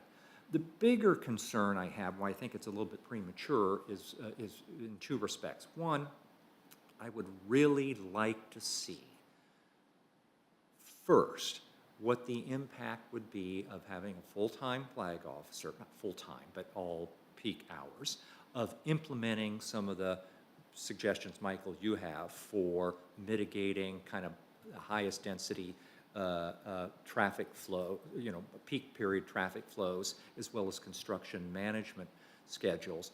And I combine that with, going back and looking at the Kimley-Horn study, because it would not be an inexpensive undertaking, both to exercise eminent domain and the cost associated with that, but also building one or two traffic circles and potential mitigation, is that Kimley-Horn concluded that the operational benefits of putting in place traffic circles would be relatively modest. Their view all along has been the biggest gating issue is the gate, that contributes to traffic congestion at that intersection more than anything else, and we're kind of putting Band-Aid on the wound if we're not addressing that issue, and I think we should continue to have conversations with Kika about how that evolves. So, again, I think we should say very clearly, we're evaluating all options, and that is certainly, I think, a viable option at the end of the day if there aren't some of these other measures that we're trying to put in place aren't successful in addressing the most egregious traffic congestion-related issues. But I think that the partner should understand, and everybody should understand, that we are potentially willing to exercise that authority. So I just had a new thought with respect to the eminent domain. If we are developing Upper Beachwalker, not if, when we are, and not, I don't mean we, but if the developer is about to start the development along Upper Beachwalker, you have the ability to reroute the bike lane, the pedestrian path. If that's the case, can we do eminent domain just adjacent to the current gate to put in a third portal, a third gate? I kind of think we can. Where the current bike path is now, you... In the third lane? you mean? Yes. I just thought of that sitting here. If you're moving the bike path with the Upper Beachwalker development, anyway, that land will be available. I don't know who owns it. Can we do that to keep, because that's a smaller chunk of land. But I you think we could put in exercise a eminent third domain gate. to the point that you actually get right to the gate. You'd have to have Kika's full. No, And we would probably understand have that. to take over that, it would have to become a public, probably road to use public funds. Well, but- I got all that. No, Do I'm it, just yeah. thinking big, Yeah. the devil's in the details, of Right. course. But I'm just thinking big picture, 50,000-foot level. If the bike path is moving anyway, I just mentally believe that there's enough room there for another gate. I don't think we can conclude that the bike course path not. is moving. Well, we can have it move with the redevelopment. We can have it move with the development of Upper Beachwalker. That would not be terribly difficult. But again, the devil's in the details. I'm just bringing this So up there's a as another lot involved option. in that. I'm just saying, we can't control that.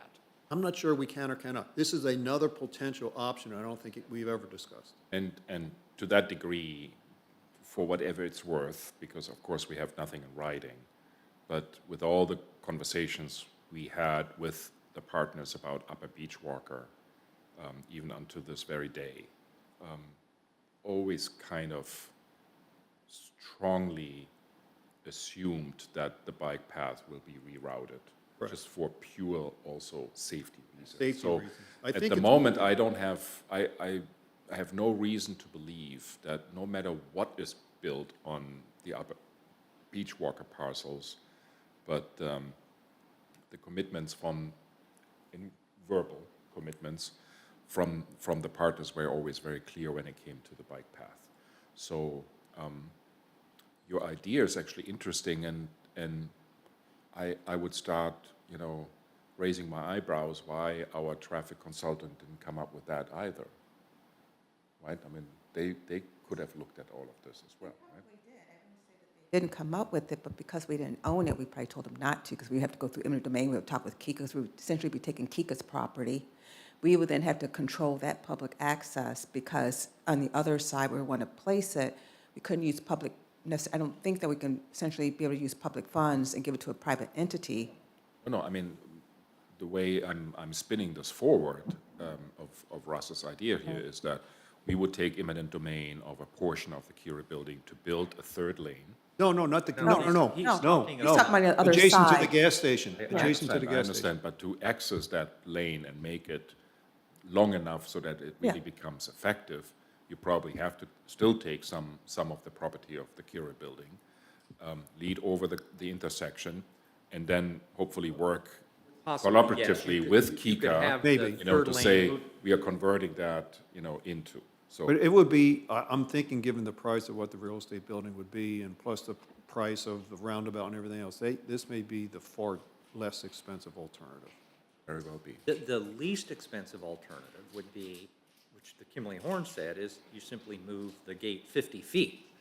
But that, Kika's been unwilling to do that. That dog And we doesn't hunt. can, and we can talk with them, but, because you remember, essentially Kimberly Horn, when they proposed essentially that third lane, even the problems that we just didn't have enough on our portion without getting the wetlands to be able to really create that long stacking. So even if you were to take that piece, we're still going to be looking at essentially wetlands and the stacking on the real estate side. So they looked at that with the Where's right turn wetland- lane. Where are the wetlands for the entrance gate?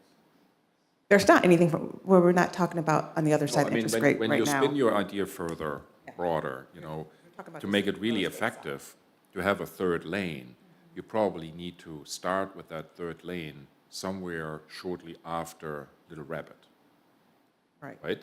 right. I follow, yes. Yeah. Right? And without, you know, saying anything here about what we would do to the wetland, let's leave this out. But Right. shortly after the wetland, we would start that lane. Correct, and that's that gonna- would include quite a bit of property. That would be that's the coming ideal, here. that would be the Correct. most ideal way to By the do it. way, just so, informational, just Yeah. disclosure. Riverview. That Riverview owns Owns- that, yeah, owns yeah, that wetlands. yeah. But can we do eminent domain with Riverview as well? I think Yes, you we can. could, you So- could, there's no so- question. So- But yeah, we can have them. they- So let's, because I personally don't think we should give the eminent domain play card out of our hands, right? So what I'm hearing is twofold. One, we should want to go back to Kimberly Horn and ask them how that option would look like. The third They- lane, They've kind of already did that, so they're going to flesh it out. The right turn lane was essentially the third lane, it just didn't go all the way down, so we're just Yes, asking to but- flesh it all the way down. but we might still need an Right. additional right lane turn with all the beach walker traffic. So, So broaden their view a little bit Mm-hmm. and say, is there an option where, what would that idea look like and how would it impact traffic? And then a second measure would be to actually really understand a little bit more, and I don't know if Joe is the right person or somebody else in that legal field, to educate us more about the eminent domain process. How would this work? What would we need to do? What arguments would we need to bring forward? What would be the timeline? How quickly can we pull that card? Stuff like that. And what you would, I mean, Joe would have more in-depth insight on this, but the eminent domain process, you essentially, you would expect the property owner to challenge, and there would be a, legal battle over valuation. And Joe has noted, as a matter of state law, I think he stated as it would be the case, it's not would be the case, but the court would have the ability to impose, if the developer were to prevail in terms of valuation, impose legal cost of both, the town may have to bear their legal cost, which could be not insignificant as well.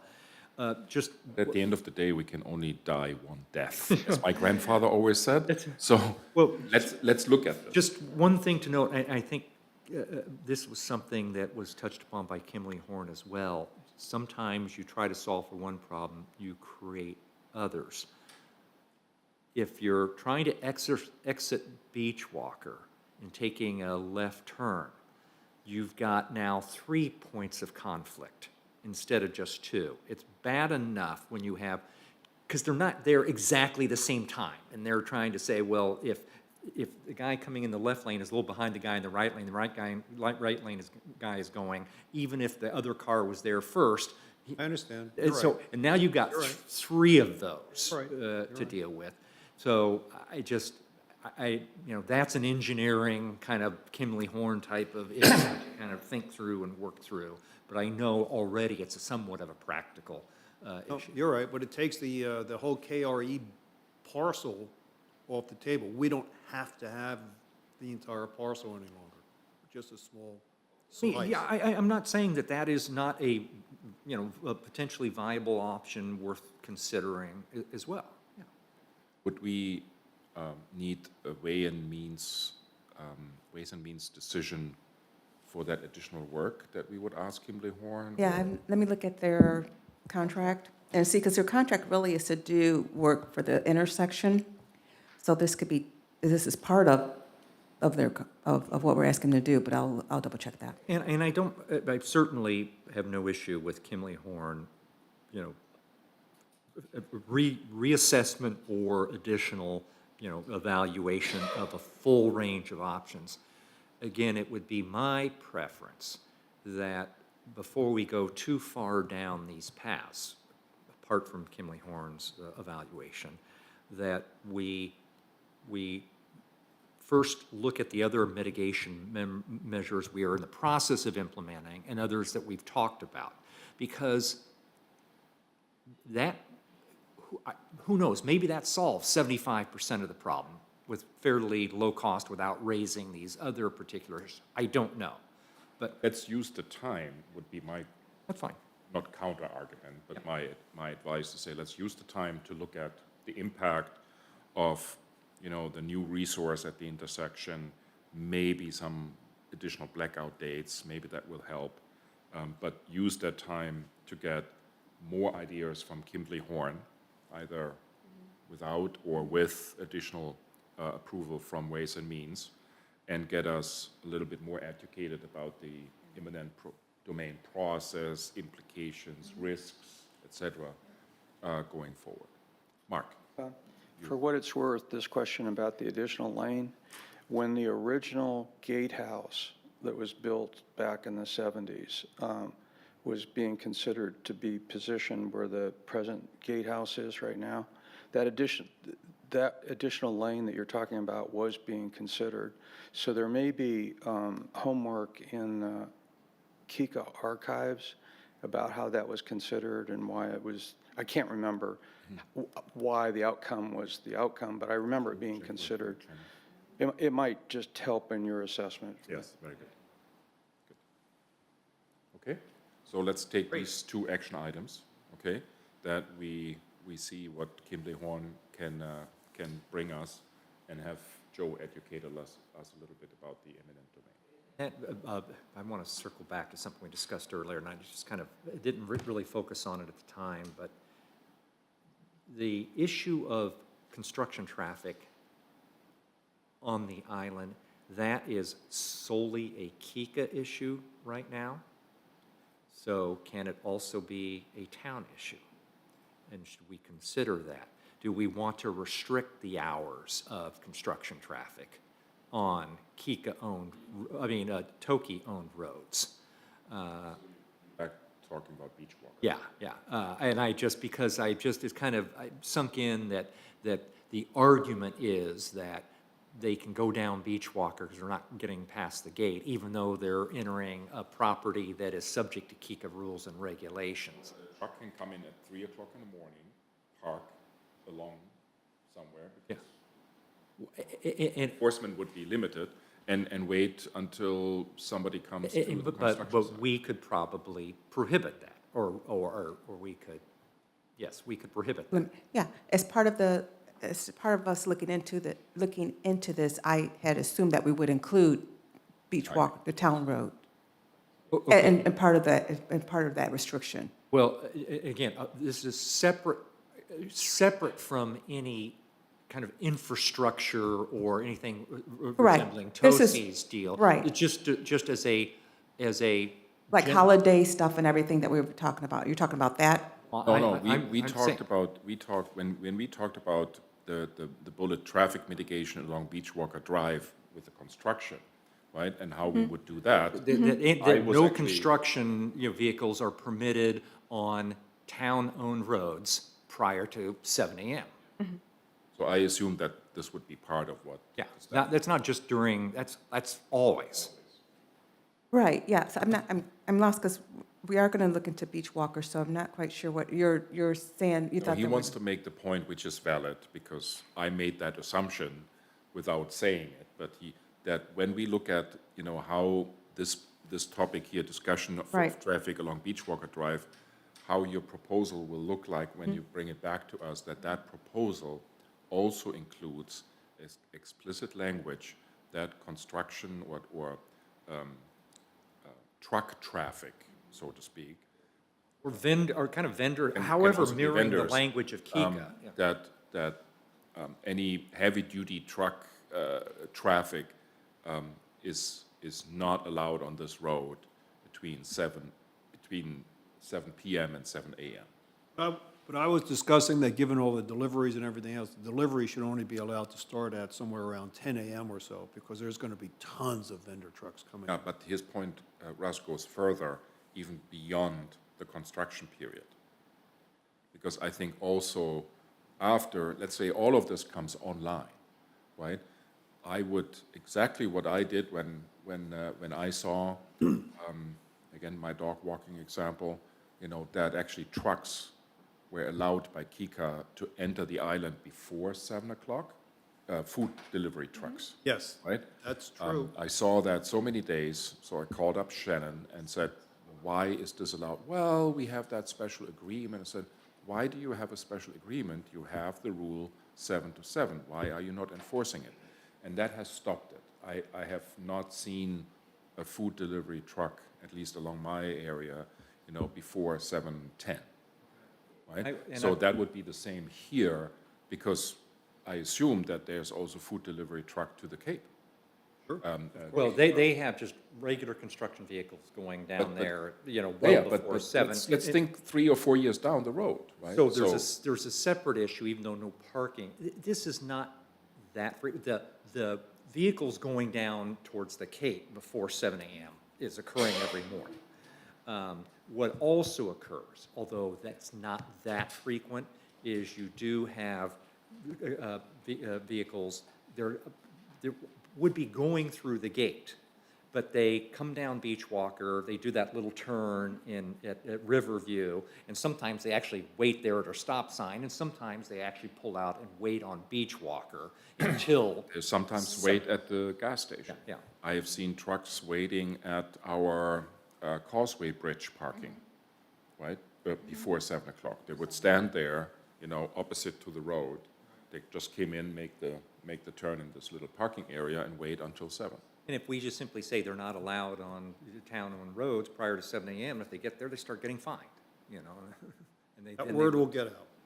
That word will get out. So what you're basically saying goes even beyond. So basically you're saying is that starting here at the roundabout, we would need to put up a sign that no truck traffic of certain size, right, or wheels or whatever the criteria is allowed before 7 and after 10 or 9 o'clock or whatever.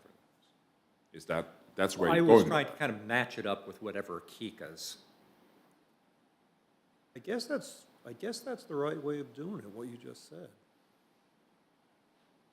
You can't say commercial traffic.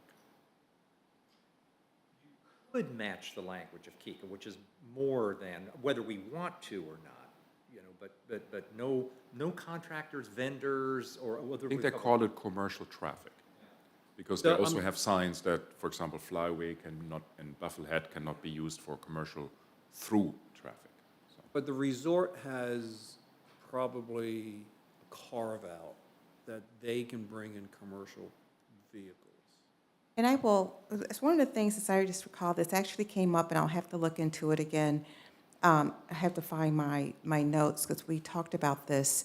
Because we only have essentially as an example, if you're on Johns Island, there's a neighborhood that says no truck traffic, no through traffic, or something like Yes. that. We're not necessarily talking about restricting that altogether, because I did look into that. Because we only have just one major road, it would be a violation of SCDOT requirements. If we had multiple roads, and DOT said we can do that, but I'm gonna also, when we're doing this, I'm gonna reach out to them and say, okay, we're not wanting to restrict it altogether, we're just wanting to limit the time. So I'm gonna make sure that they're okay with that. But I did look into that before, and we couldn't restrict it altogether based on DOT because we don't have multiple roads. But I will, as Joe and I are pulling this together, we'll make sure that we comply with DOT requirements as well, to make sure that we can do that on our public road. Point? Very good. All right. So that completes the list of our topics for today. Do we have any community member comments coming forward? Mark, Mark, unfortunately, you're the only one in the room. Anything else you want to add? I give you this last chance. Could you, because we still have people online. The only thing I would add to the last part of the conversation when you're assessing hours of access and so forth is all the golf courses have crews that come real early and then leave mid-afternoon. They have a different cycle of how they, especially during summer months when there's a lot of sunlight. And so they arrive excessively early. You probably have seen it every once in a while. And then the resort obviously is a 24-hour operation. There may be, I'm not speaking so much about the deliveries as employee flow, how they, my only point there is there's a little bit of a quirkiness about aspects of island access where they try to coordinate their certain employee moves off hours to make it easier for the employees, get set up, do their work, and then leave early. I don't think there's any issue with employees. No. Yeah, I didn't think there was. It's really about the heavy-duty truck kind of Yeah, thing. yeah. Noisy.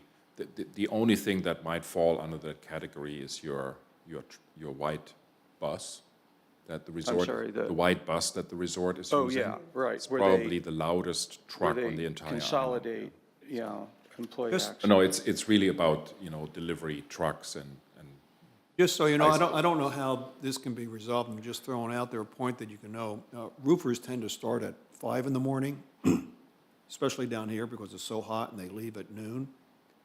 So I don't know how that folds into all this. And the same thing is with respect to concrete deliveries. They tend to show up at 5 in the morning. Yeah, I was going to ask about, they can't go, I know, so concrete, and I was going to ask you as an engineer, from a foundation standpoint, they have to pour early. They do get special permission through KICA to be able to get on the island early because they have to pour early. And then it would be the same issue with Beach Walk if we restricted. They would essentially contact us. They would have to get permission to be able to access it so that they can pour.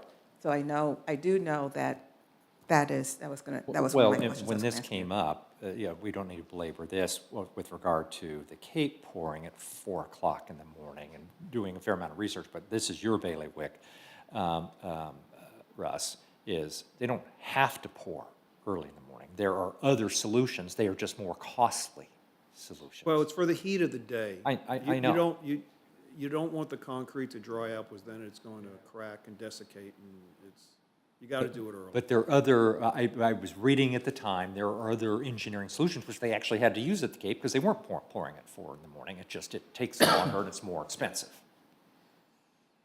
Okay. Any other topics you have in your back pockets that you want to pull?